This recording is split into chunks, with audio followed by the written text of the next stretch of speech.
تمام تعریفیں اس اللہ عز و جل کے لائق و زیبا ہے جو تمام جہانوں کا بنانے والا اور اسے پالنے والا ہے، اور درود و سلام اس کے آخری نبی محمد صلی اللہ علیہ وسلم پر۔ الحمدللہ ہم تمام یہاں اس ہفتے واری درس قرآن کے لیے جمع ہوئے۔ انشاءاللہ عزیز میں آج اس درس میں ہم سے قریب جو مہینہ بس آ چکا ہے، جس کو ہم رمضان کے مہینے سے جانتے ہیں، اس مہینے کے تعلق سے کچھ باتیں یا چند باتیں رکھنے کی کوشش کروں گا۔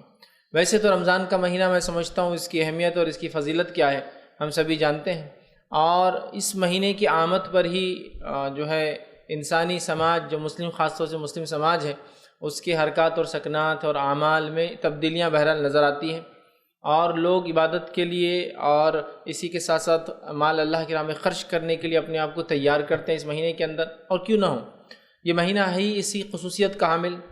بہت سارے علماء یہ لکھتے ہیں کہ اس مہینے کا جو نام رمضان ہے وہ جو عربی کا لفظ رمضان سے آتا ہے، جس کا معنی ہوتا ہے ختم کر دینا یا مٹا دینا۔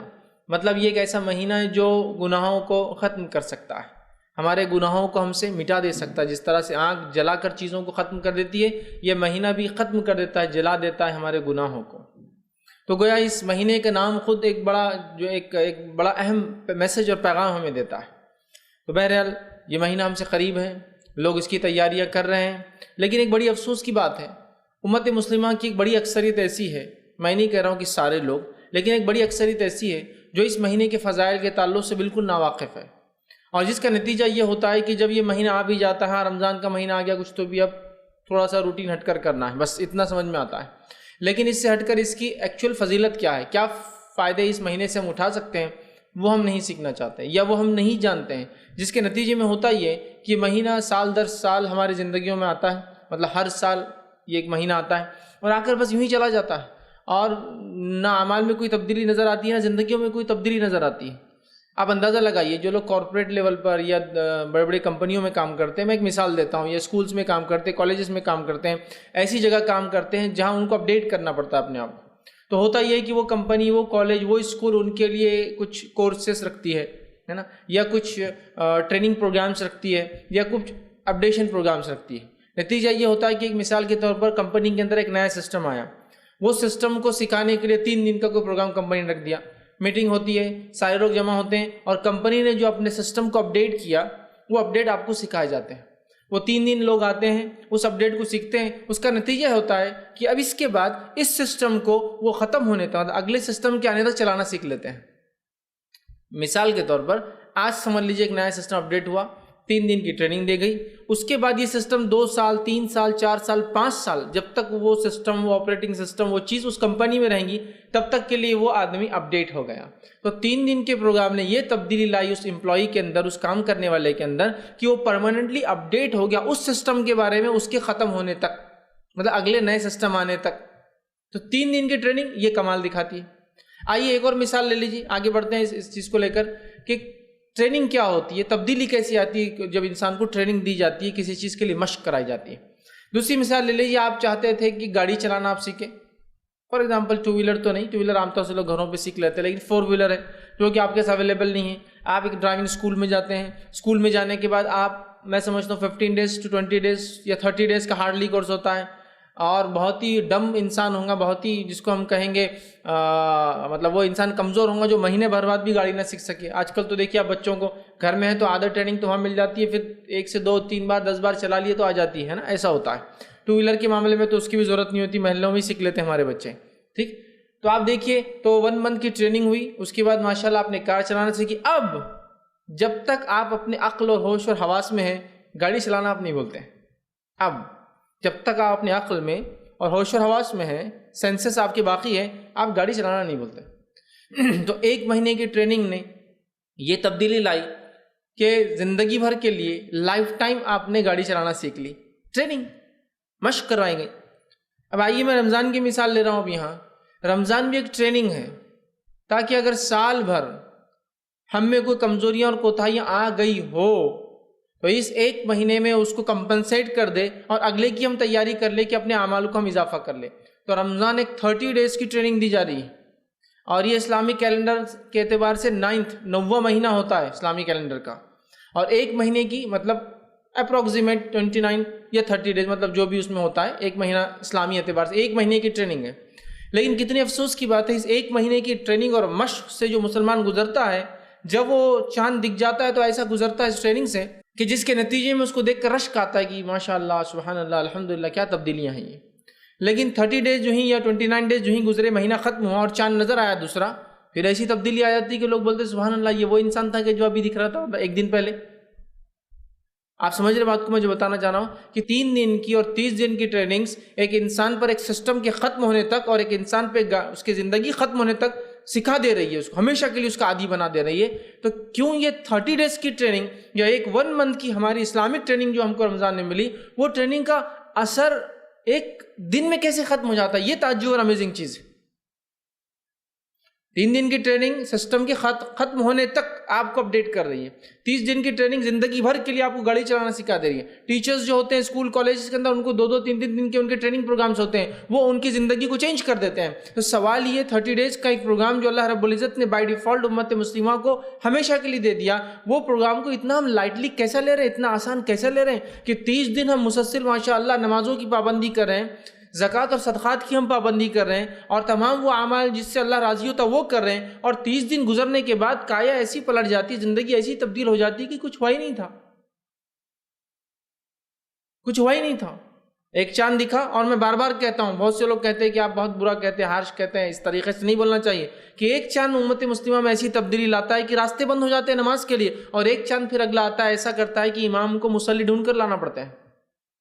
پہلا چاند وہ جب رمضان شروع ہوتا ہے، راستے نہیں پورتے ہیں، مطلب مسجدیں تو ختم ہوگی، راستے بھی نہیں پور رہے ہیں، راستوں پہ شترنجی اور چٹائیاں ڈال کے نمازیں ہو رہی ہے، اور پھر ایک چاند پھر نکلتا ہے جو عید لاتا ہے، ٹریننگ کے خاتمے کا اعلان کرتا ہے کہ اب آپ تیار ہو، آپ نے تقویٰ اختیار کیا، آپ نے ذکر کو اختیار کیا، آپ نے خرچ کرنے کی عادت ڈالی، آپ نے اپنی نظروں پہ کنٹرول رکھا، آپ نے اپنے حلیوں کو سدھار لیا تھا، آپ نے اپنے اعمال اور افعال کو سدھار لیا تھا، آپ نے اپنے معاملات کو سدھار لیا تھا۔ پھر کیوں ایسا ہوا کہ وہ چاند دیکھتے ہی جب 31واں دن، اگر 31 کا اگر مہینہ تھا اور اگر 29 کا 30واں دن نکلا، ایک ایسی تبدیلی آئی کہ جیسے کہ ایک چاند مطلب ایک رات کے بعد ایک بھولا کوئی خواب تھا جو گزر گیا، مطلب ایسی کیسی زندگی اتنا ڈائنامک چینج کے ساتھ آئے، جبکہ یہ ٹریننگ دی جا رہی ہے۔ اللہ رب العزت نے قرآن میں سورہ بقرہ سورہ نمبر 2 میں کیا فرمایا؟ یا ایھا الذین آمنوا کتب علیکم الصیام کما کتب علی الذین من قبلکم لعلکم تتقون، اے لوگو، اے وہ لوگو جو ایمان لائے ہو، تم پر روزے فرض کیے گئے،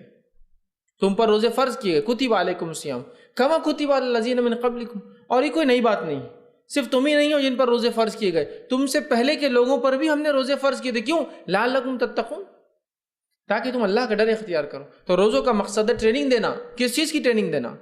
لعلکم تتقون، اللہ کا ڈر، پاس لحاظ اختیار۔ اور اللہ کا تقویٰ کیا ہے؟ کہ ہمارے اس چیز کو بجا لائے جو ہمارا رب ہمیں حکم دیتا ہے، اور ہر حرام کردہ چیز سے اپنے نفس کو بچائے، یہ تقویٰ ہے۔ لعلکم تتقون، تاکہ تم اللہ کا ڈر پاس لحاظ اختیار کر سکو۔ تو خود رمضان کے روزوں کی فرضیت کا مقصد اللہ رب العزت بیان کر رہا ہے۔ اب اگر یہ مقصد ہی حاصل نہ ہوا، تقویٰ کوئی ایسی چیز نہیں ہے جو میں ظاہر کر کے بتا سکوں، یا میرے حلیے سے آپ کہہ سکتے کہ میں متقی ہوں، ممکن نہیں۔ تقوی کے اثرات ہوتے ہیں ظاہری، یہ بات طے ہے، لیکن ظاہری اثرات سے تقویٰ ہے یہ پتہ نہیں لگایا جا سکتا۔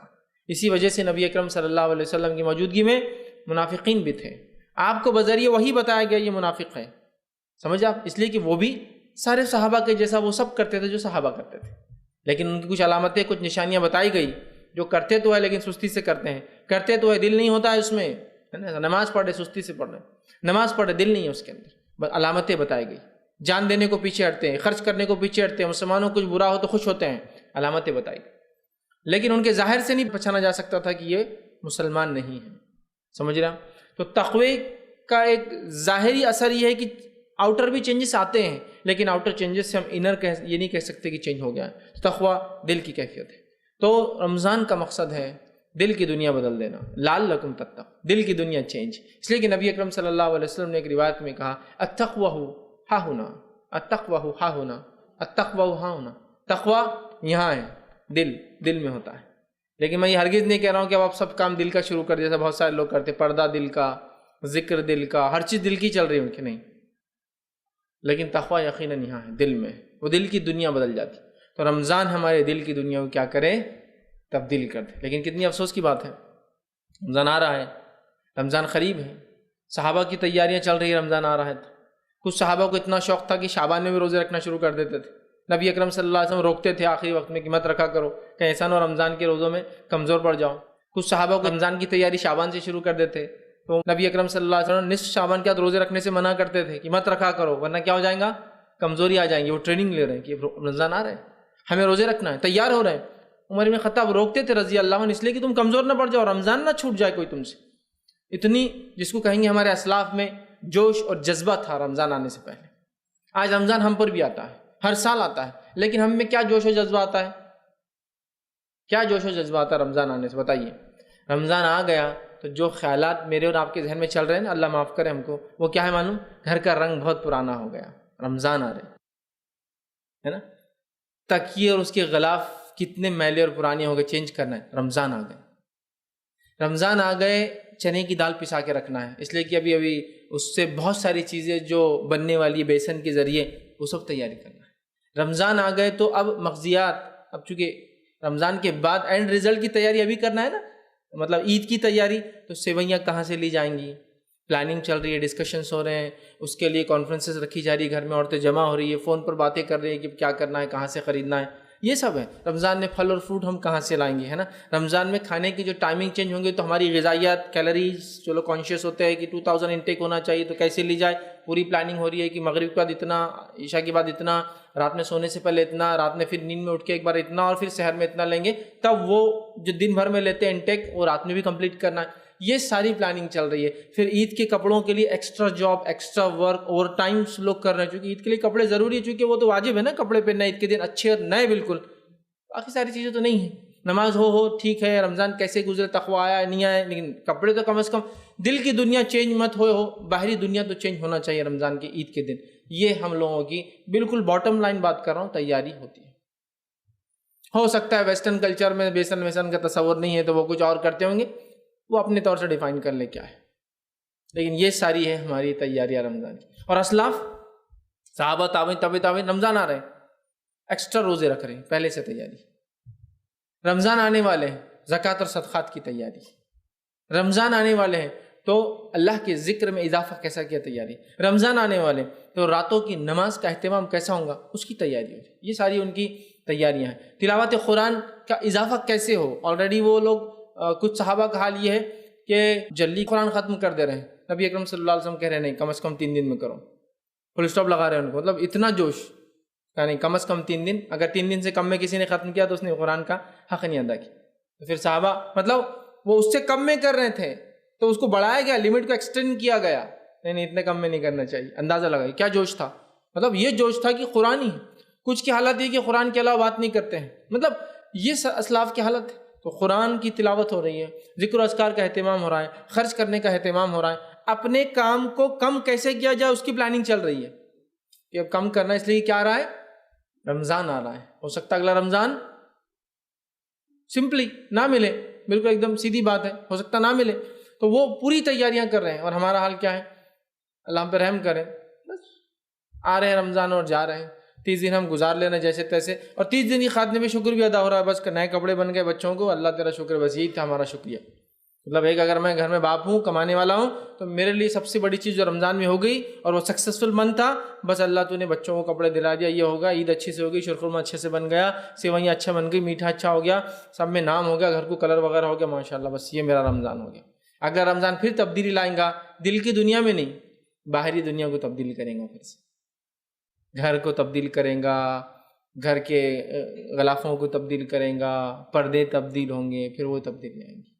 ایکچولی ہوا کیا معلوم آپ کو، جس مقصد کے تحت یہ مہینہ دیا گیا تھا وہ ہم نے چھوڑ دیا، ہم اس کو بھول گئے، یاد رکھیے بھول گئے.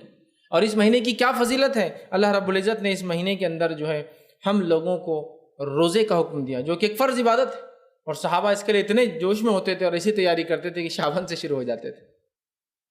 ٹریننگ ہونا چاہیے نا، چونکہ رمضان آ رہا ہے، پہلے سے عادت ہو انسانی جسم کو. سمجھ رہے ہیں بات، شعبان میں روزے رکھ رہے ہیں.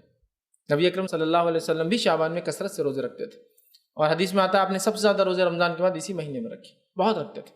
کبھی تو ایسا ہوتا تھا کہ آپ ڈر لگتا تھا کہ شعبان رمضان ملا دیں گے ایک ساتھ، لیکن آپ پھر آخری دن گیپ دیتے تھے تاکہ صحابہ کو کلیئر ہو جائے یہ شعبان تھا اور اب رمضان ہے. لیکن آپ نے جو ہے ان لوگوں کو منع کیا جو لوگ کمزور ہوتے ہیں یا کمزوری آ سکتی ہے اور شعبان کے روزے رکھ لے تو پھر رمضان کی نہ رکھ پائے.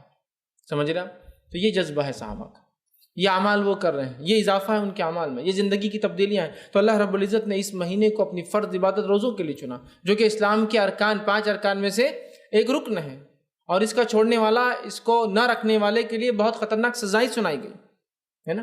نبی اکرم صلی اللہ علیہ وسلم فرماتے ہیں میں رات سویا ہوا تھا، 2 لوگ میرے پاس آئے، مجھے اٹھا کر ایک پہاڑ پہ لے گئے. اس کی چڑھائی بہت مشکل تھی، میں نے کہا میں نہیں چڑھ سکتا. وہ مجھے بغل سے اٹھا کر اوپر لے گئے. اوپر لے جانے کے بعد میں نے شدید چیخ و پکار سنی لوگوں کی، اور میں نے دیکھا کچھ لوگ الٹے لٹکے ہوئے، پیر اوپر ہے اور جو ہے سر نیچے، ان کے جبڑے جو ہے چیرے جا رہے ہیں. میں نے کہا یہ کون ہے، ان کے ساتھ یہ کیوں ہو رہا ہے؟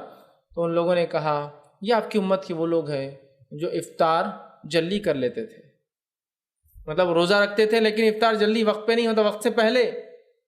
تو روزہ چھوڑنے والوں کا کیا حال ہوگا، اس سے اندازہ لگائیں. ان کے جبڑے چیرے جا رہے تھے اور خون نکل رہا تھا اس میں سے.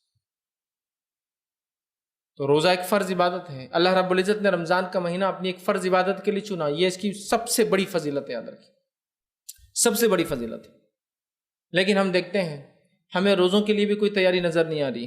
صحابہ کو تو یہ معمول تھا، اسلاف کا تو یہ حال تھا کہ اپنے چھوٹے چھوٹے بچوں کو روزہ رکھاتے تھے، اس نیت سے کہ وہ ٹرینڈ ہو جائے.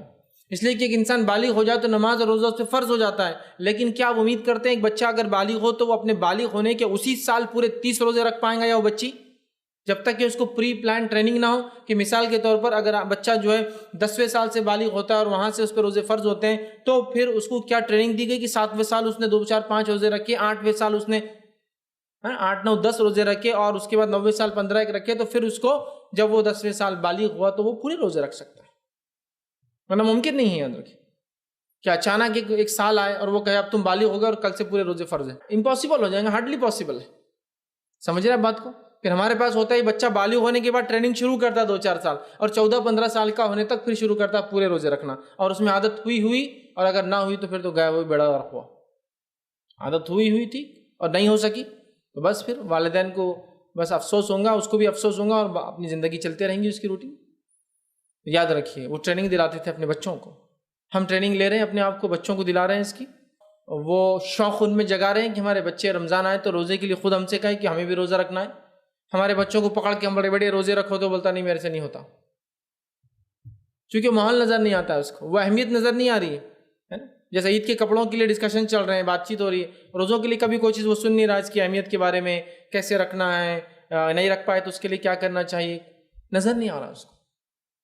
اور بچے اسی چیز کو اہمیت دیتے، یاد رکھیے، جو اپنے گھر کے ماحول میں یا اپنے سماج میں لوگوں کو اہمیت دیتے ہوئے دیکھتے ہیں. سمجھے آپ بات کو؟ اسی لیے ہر علاقے کے بچوں کے پاس الگ الگ چیزوں کی الگ الگ اہمیت ہوتی ہے. سمجھا؟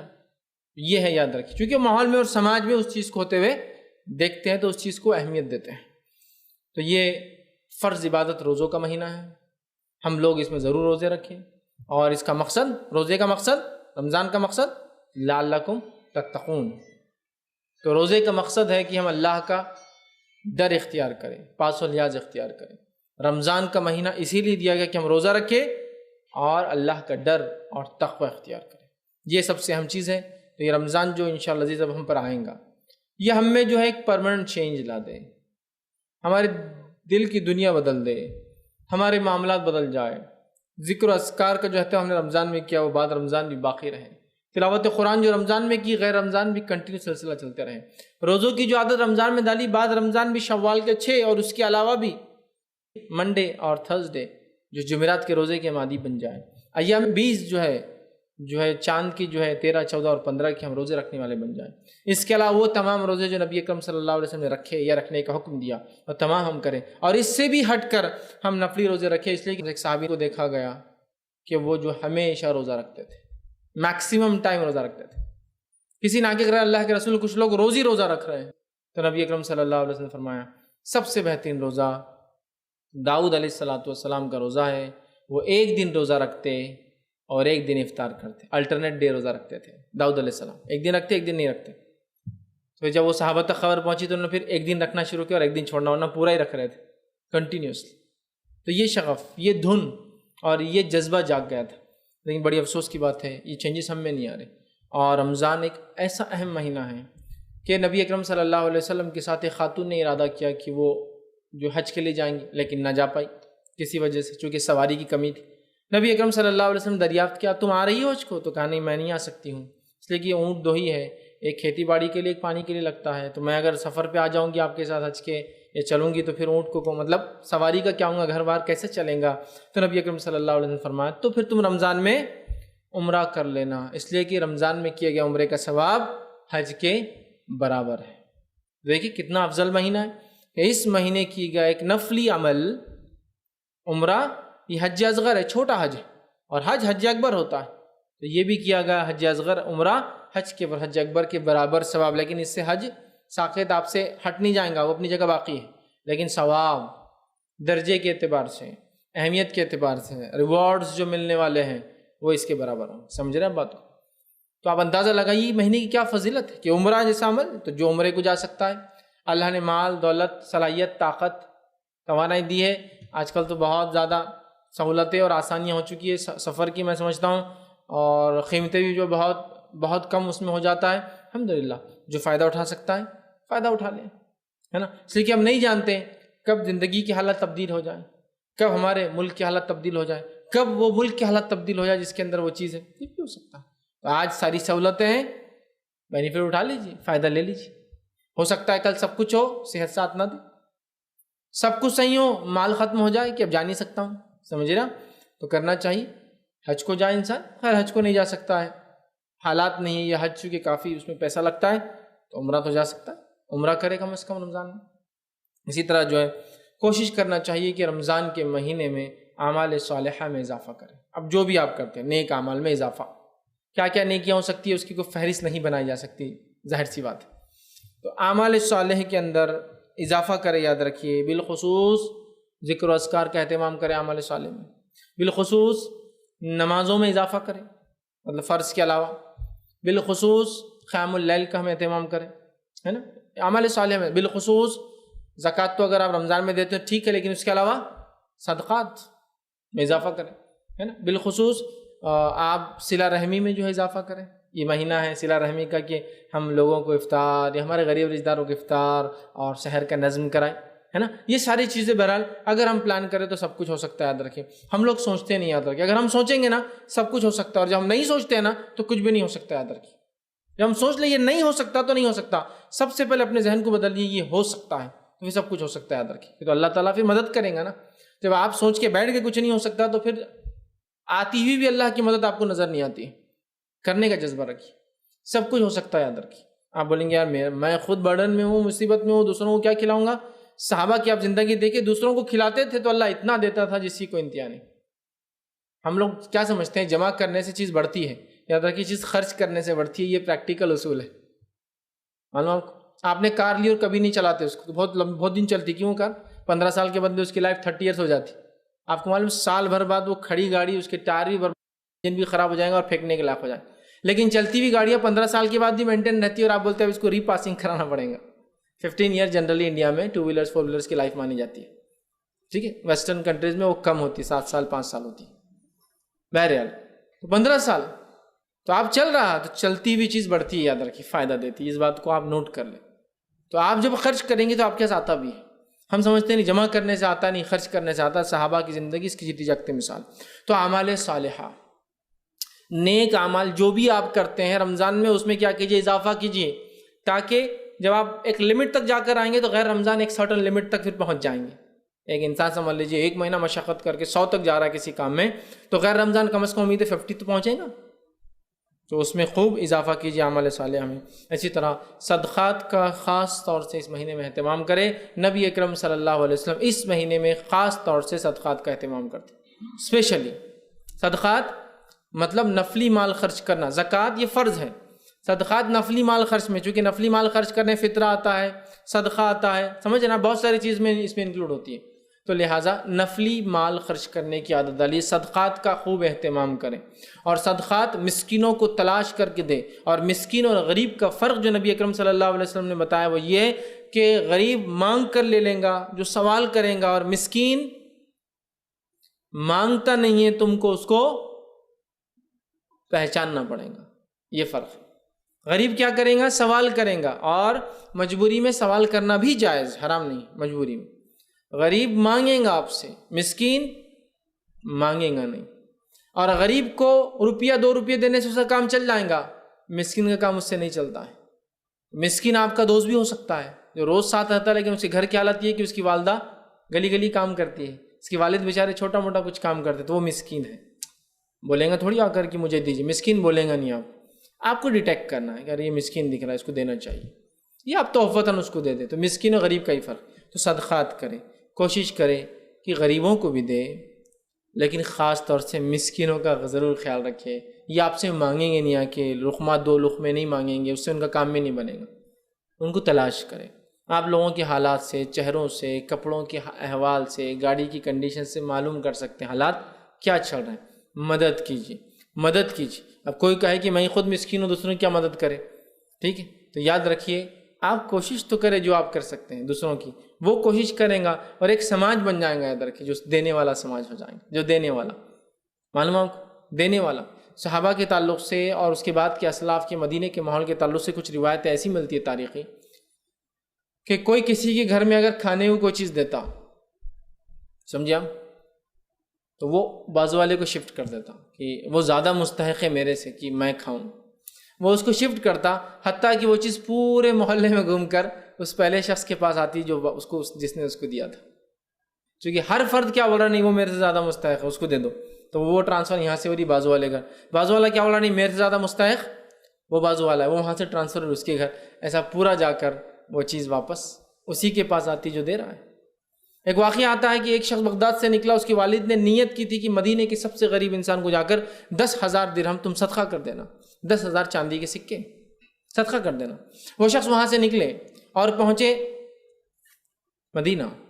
جب مدینہ پہنچے تو مدینہ پہنچنے کے بعد ارادہ کیا کہ جو والد نے نیت کی تھی 10,000 دینار سب سے غریب انسان کو، کسی نے کہا بھائی غریب انسان کہاں ملے ہیں، کسی نے کہا وہاں وہاں وہاں وہاں، ڈھونڈتے ڈھونڈتے پہنچ گئے۔ اب جو سب سے غریب گھر پہ گئے، دستک دی اور کہا کہ میرے والد نے نیت کی تھی کہ مدینے کے سب سے غریب انسان کو 10,000 درہم میں دوں، تو آپ کے بارے میں پتہ چلا آپ سب سے غریب ہیں، یہ لیجیے آپ کے لیے 10,000 درہم۔ تو کیا کیا انہوں نے؟ میں ہوتا تو کیا کرتا؟ یہ جنرس آفر میں جانے دیتا کبھی کوئی آگے 10,000 روپے مجھے دے رہا ہے؟ نہیں جانے دیتا۔ وہ کیا بولتا ہے معلوم شخص جس سے گھر پہنچے کہ آپ غلط گھر آ گئے، میرا پڑوسی میرے سے زیادہ غریب ہے، تو لہٰذا وہ ڈیزرو کرتا، چونکہ آپ کی نیت تھی سب سے غریب انسان کو دینا۔ وہ شخص وہاں سے بازو والے کے پاس جاتے ہیں اور کہتے ہیں کہ یہ 10,000 درہم جو ہے آپ کے لیے ہے، اس لیے کہ میرے والد نے یہ نظر مانگی تھی۔ تو انہوں نے کہا کیا آپ میرے بازو والوں کے پاس گئے؟ اس لیے کہ آپ غلط جگہ آ گئے، میرے سے زیادہ غریب میرا پڑوسی ہے۔ تو انہوں نے کہا میں بازو گیا تھا، اور انہوں نے کہا کہ ان سے زیادہ غریب آپ ہیں۔ تو یہ شخص نے کہا اگر انہوں نے ایسا کہا تو ایک کام کیجئے، پھر ہم دونوں اس کا مطلب برابر ہے، کیونکہ وہ بول رہے ہیں میں ہوں اور میں بول رہا ہوں وہ ہے، تو دونوں برابر ہے، آپ تقسیم کیجئے، 5,000 درہم دونوں میں تقسیم کر دیے گا، اس لیے کہ دونوں سب سے غریب تھے۔ اب وہ سماج دیکھیے آپ، صدقات اتنا کر رہے ہیں کہ لینے کے لیے کوئی تیار نہیں، ہر آدمی دینے کی جذبہ رکھتا ہے، جیسے آج ہم میں ہر آدمی لینے کا جذبہ رکھتا ہے نا، اس زمانے میں ہر آدمی دینے کا جذبہ رکھتا تھا۔ دینے کے جذبے کی وجہ سے اللہ نے برکتیں بھی اتنی دی تھی ان کی زندگیوں میں، یاد رکھی، اور دینے کے جذبے کی بنیاد پر اللہ نے برکتیں بھی رکھی تھی زندگیوں میں۔ آج دینے کا جذبہ نہیں ہے تو زندگیوں کی برکتیں بھی ہماری چھینتی ہوئی، ختم ہوتی ہوئی نظر آتی ہے، یاد رکھیے، یاد رکھیے۔ آپ دیکھیے پہلے زمانے میں روپیے پیسے کی بڑی قلت اور کمی تھی، لیکن آپ زندگیوں کے اعتبار سے دیکھیں اور جو کام انہوں نے کیا بہت آگے تھا۔ ایک انسان ہے، ایک آدمی کماتا ہے، ان دا سینس کیش، باقی سارے مشقت کرتے جو کیش نہیں ملتا ہے، کھیتی کا نہ جائے خود کھا لیا، کیش نہیں ملتا۔ ایک آدھ آدمی تھا جس کو کیش ملتا تھا، ملازمت کر رہا ہے، فلاں اس میں ہے، گورنمنٹ آفس میں ہے، نواب کے دربار میں ہے، ایسا تھا، ایک آدھ کو کیش آتا تھا، لیکن پورا خاندان اور پوری فیملی چل رہی ہے اس میں۔ آج حالت یہ ہے کہ سب کو کیش آ رہا ہے ہر طرف سے، لیکن حالت یہ ہے کہ سب کو آنے کے بعد بھی پڑتا کسی کو بھی نہیں ہے، چونکہ دینے کا مزاج نہیں ہے تو فرق۔ صدقات کا اہتمام نبی اکرم صلی اللہ علیہ وسلم صحابہ دیا کرتے تھے۔ توبہ اور استغفار کی کثرت بہت ضروری ہے اس مہینے میں، اس لیے کہ توبہ اور استغفار نبی اکرم صلی اللہ علیہ وسلم اس مہینے میں کثرت سے کرتے تھے، اس لیے کہ مہینہ ذکر و اذکار کا ہے، ذکر و اذکار میں توبہ استغفار بھی شامل ہے، چونکہ بھی ذکر ایک قسم کا جو اپنی معافی کے لیے انسان جو گناہ وہ کرتا ہے یا کالے جو جرم اس نے کی ہے یا جو معصیت اس نے کر کے جو اپنے دل کو کالا کیا ہے وہ اس سے دھوتا ہے۔ توبہ اور استغفار، توبہ اور استغفار کی کثرت کر دی اس مہینے میں، جتنا کثرت سے ہو سکتا ہے اتنا کثرت سے کیجیے، دن اور رات، اور بالخصوص روزے کی حالت میں، اس لیے کہ روزے کی حالت میں جب روزدار دعا مانگتا ہے اور بالخصوص افطار کے وقت، روزہ ختم کرنے کے وقت، تو اللہ اس دعا کو رد نہیں کرتا۔ تو توبہ اور استغفار اپنے لیے، اور استغفار کے تعلق سے اہل سنت والجماعت کا، صحابہ کا یہ عقیدہ تھا کہ استغفار میت کے لیے بھی زندہ کا قبول ہوتا ہے، اور یہ بات نبی اکرم صلی اللہ علیہ وسلم کی حدیث سے ثابت ہے۔ تو خود کے لیے کیجیے، جو گزر چکے ان کے لیے کیجیے کہ اللہ ان کے گناہوں کو معاف کر، ان کو بخش دے، ان کی مغفرت کر، یہ ہے ان کے لیے استغفار۔ اپنے لیے کیجیے استغفر اللہ، استغفر اللہ کوئی خاص وہ نہیں، اتنا پڑھنا کافی آپ کا استغفر اللہ۔ نبی اکرم صلی اللہ علیہ وسلم ہر نماز کے بعد جو ہے ایک بار اللہ اکبر اور 3 بار استغفر اللہ، بس اتنا ہی کہتے ہیں، استغفر اللہ اتنا کیجیے۔ 70 سے 100 مرتبہ آپ صلی اللہ علیہ وسلم کہتے ہیں، کرتے تھے، حدیث میں آتا ہے، روایت میں آتا ہے، ایک میں 70 اور ایک میں توبہ استغفار کے لفظ 100 مرتبہ آتے ہیں۔ تو کچھ علماء لکھتے ہیں چونکہ 100 مرتبہ یاد نہ تو ہر نماز کے بعد 5 بار پڑھ لے، 100 ہو جاتے ہیں شام تک، لیکن نماز کے بعد 20 بار استغفار پڑھنا سنت سے ثابت نہیں ہے۔ 100 کی کوانٹٹی کمپلیٹ کرنے کے لیے بتا رہا ہوں، یاد نہیں ہے تو چلو فجر کے بعد 20 بار پڑھ لیا تو زیادہ ہی پڑھیے آپ، 100 بار آپ سے تو 70 سے 100 بار کرتے تھے تاکہ امت کو بتائے نبی اکرم صلی اللہ علیہ وسلم کے کوئی گناہ نہیں تھے، پھر بھی آپ کرتے تھے، ہمیں سکھانے کے لیے کہ دیکھو میں نبی ہونے کے باوجود کرتا ہوں تو تم کیوں نہیں کر سکتے ہو، ٹھیک ہے؟ تو توبہ اور استغفار میں جو ہم اضافہ کریں۔ اسی طرح جو تلاوت قرآن، چونکہ یہ مہینے کا تعلق بڑا گہرا قرآن سے ہے، شہر رمضان الذی انزل فیہ القرآن، اللہ قرآن میں فرماتا ہے سورہ بقرہ سورہ نمبر 2 آیت نمبر 185، رمضان و مہینہ جس میں قرآن نازل ہوا، انزل فیہ القرآن ھدی للناس، یہ انسانیت کے لیے ہدایت ہے۔ تو قرآن کا مہینہ، تو شہر رمضان شہر القرآن، رمضان کا مہینہ قرآن کا مہینہ ہے، ایسا بالکل دونوں چپکے ہوئے ایک دوسرے سے الگ نہیں ہو سکتے۔ رمضان کا مہینہ درحقیقت قرآن کا مہینہ ہے، قرآن کی تلاوت میں کثرت، نبی اکرم صلی اللہ علیہ وسلم اس مہینے کے اندر 2 بار قرآن جو ہے پڑھا کرتے تھے، مطلب ایک بار پڑھتے جبرائیل علیہ السلام کو سناتے اور ایک بار جبرائیل علیہ السلام آپ کو سناتے ایک دوسرے کو، اور آخری وقت آپ نے 2 بار پڑھ کر سنا جبرائیل علیہ السلام کو آخری قرآن، مطلب اس کے بعد اس سال آپ کا انتقال ہو گیا۔ کثرت سے قرآن رمضان کے مہینے میں، اور نبی اکرم صلی اللہ علیہ وسلم پورا قرآن جتنا آپ پہ اترا ہوتا اتنا پورا ختم کرتے رمضان میں، گویا رمضان ایک طرح سے پورے قرآن کا وہ ہوتا ریویژن ہوتا جو سال بھر اترا تھا، چونکہ آپ کی وفات سے پہلے تو قرآن اترتا رہا نا، تو ہر سال جتنا تھا قرآن اتنا پورا پڑھا جاتا رمضان میں۔ ہم لوگ بھی کوشش کریں، اور اسی لیے قرآن کو 30 پاروں میں بانٹا گیا ہے۔ یہ 30 پارے آپ کے زمانے میں نہیں تھے، یاد رکھیے، جو ہم لوگ مارکنگ کرتے ہیں وہ ہم نے بعد میں بنائے تاکہ 30 ڈیز میں قرآن ختم ہو، منزلیں بنائی گئی تاکہ 7 ڈیز، 7 منزلیں نا، 7 دن میں ختم ہونا، سمجھ رہے آپ، 30 دن میں ختم ہونا۔ تو قرآن کو ختم کرنے کی ہم کوشش کریں، اور خود پڑھیں، نماز کی شکل میں بالکل ہو سکتا ہے، لیکن خود بھی پڑھنے کی کوشش کرے کہ لے کر مصحف جو ہے اس کو ریڈ کرے، اس کو پڑھے، اس لیے کہ قرآن کا اس مہینے سے گہرا تعلق ہے، اور اللہ رب العزت نے اسی مہینے کو شرف دیا اپنے 12 مہینوں میں سے کہ اس مہینے میں اس قرآن کو جو ہے وہ نازل کریں۔ اسی طرح اس مہینے کی بڑی فضیلت وہ ہے لیلۃ القدر، بڑی فضیلت ہے، یاد رکھیں اس مہینے لیلۃ القدر اتنی بڑی فضیلت ہے کہ ابن ماجہ کی روایت ہے، نبی اکرم صلی اللہ علیہ وسلم نے لوگوں کو جمع کیا، صحابہ کو رمضان سے پہلے کہا اب تم پر ایک ایسا مہینہ آنے والا ہے جس میں ایک رات ایسی آنے والی ہے جو اہمیت کی قدر اور منزلت اور اہمیت کے اور فضیلت کے اعتبار سے اتنی اہم ہے کہ 1000 مہینوں سے افضل ہے۔ جس نے اس رات کو پایا اس نے تمام خیر اچھائی کو حاصل کیا، اور جس نے اس رات کو چھوڑ دیا اس نے تمام خیر کو چھوڑ دیا، اور ایک بد نصیب اور بے نصیب سے یہ رات چھین لی جاتی ہے، وہ اس کو نہیں منا پاتا ہے، چھین لی جاتی ہے۔ قرآن نے اسی کی گواہی دی اور کہا سورہ قدر میں اِنَّا أَنزَلْنَاهُ فی لیلۃ القدر وما ادراک ما لیلۃ القدر لیلۃ القدر خیر من الف شہر، کہ کہا کہ ہم نے اس قرآن کو لیلۃ القدر میں نازل، اِنَّا أَنزَلْنَاهُ فی لیلۃ القدر، لیلۃ القدر میں اس قرآن کو نازل کیا۔ وما ادراک ما لیلۃ القدر، ہے مسلمانوں کیا چیز ہے جو تمہیں سمجھا لیلۃ القدر کیا ہے؟ لیلۃ القدر خیر من الف شہر، لیلۃ القدر 1000 مہینوں سے افضل ہے۔ نبی اکرم صلی اللہ علیہ وسلم فرمایا 1000 مہینوں سے افضل ہے جو اس رات کو حاصل کر لیا تمام خیر پا لیا، اور جس سے چوک گئی سب چوک گیا، اور ایک بد نصیب یا بے نصیب سے یہ رات چھین لی جاتی ہے۔ تو اب ہم بد نصیب ہے، بے نصیب ہے یا نصیب والے ہیں، طے کر لیجیے، رمضان آ رہا ہے، اور یہ رات یاد رکھیے آخری عشرے کی طاق 5 آڈ نائٹس میں سے ایک ہے، طاق راتوں میں سے ایک ہے۔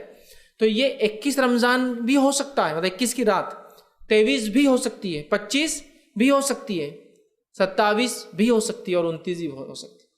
یقیناً 27 کے تعلق سے کچھ حدیثیں آتی ہیں کہ 27 ہے، 21 کے تعلق سے آتی ہے 21 ہے، 23 کے تعلق سے بھی آتی ہیں، تو پتہ یہ چلا 5 میں سے کوئی ایک ہے، ورنہ ہے کچھ روایت جس میں 27 کا لفظ ہے، تو علماء کہتے ہیں ایسی جو روایت ہے جس میں مخصوص ہے کہ 27 کو ایک صحابی کو آپ صلی اللہ علیہ وسلم نے کہا، مخصوص ہے کہ ایک رات نبی اکرم صلی اللہ علیہ وسلم نماز پڑھ رہے تھے، بارش ہوئی ہلکی ہلکی رات، مسجد نبوی جو ہے کھجور کے پتے تھے، پانی ٹپک رہا تھا، اور جہاں تھے نبی اکرم صلی اللہ علیہ وسلم نے سجدہ کیا وہاں وہ مٹی میں پانی گرا ہوا تھا۔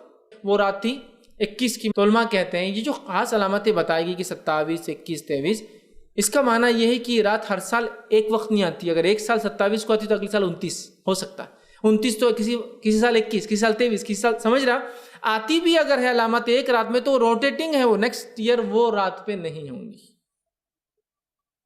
سمجھ رہا۔ تو لہٰذا ہم کو اس کو تلاش، کیسے بولتے ہیں، شب قدر کی تلاش ڈھونڈنا ہے۔ تو 21 کی رات، 23 کی رات، 25، 27 اور 29 میں شب قدر کو تلاش کرنا۔ اور کیسے تلاش کرنا ہے؟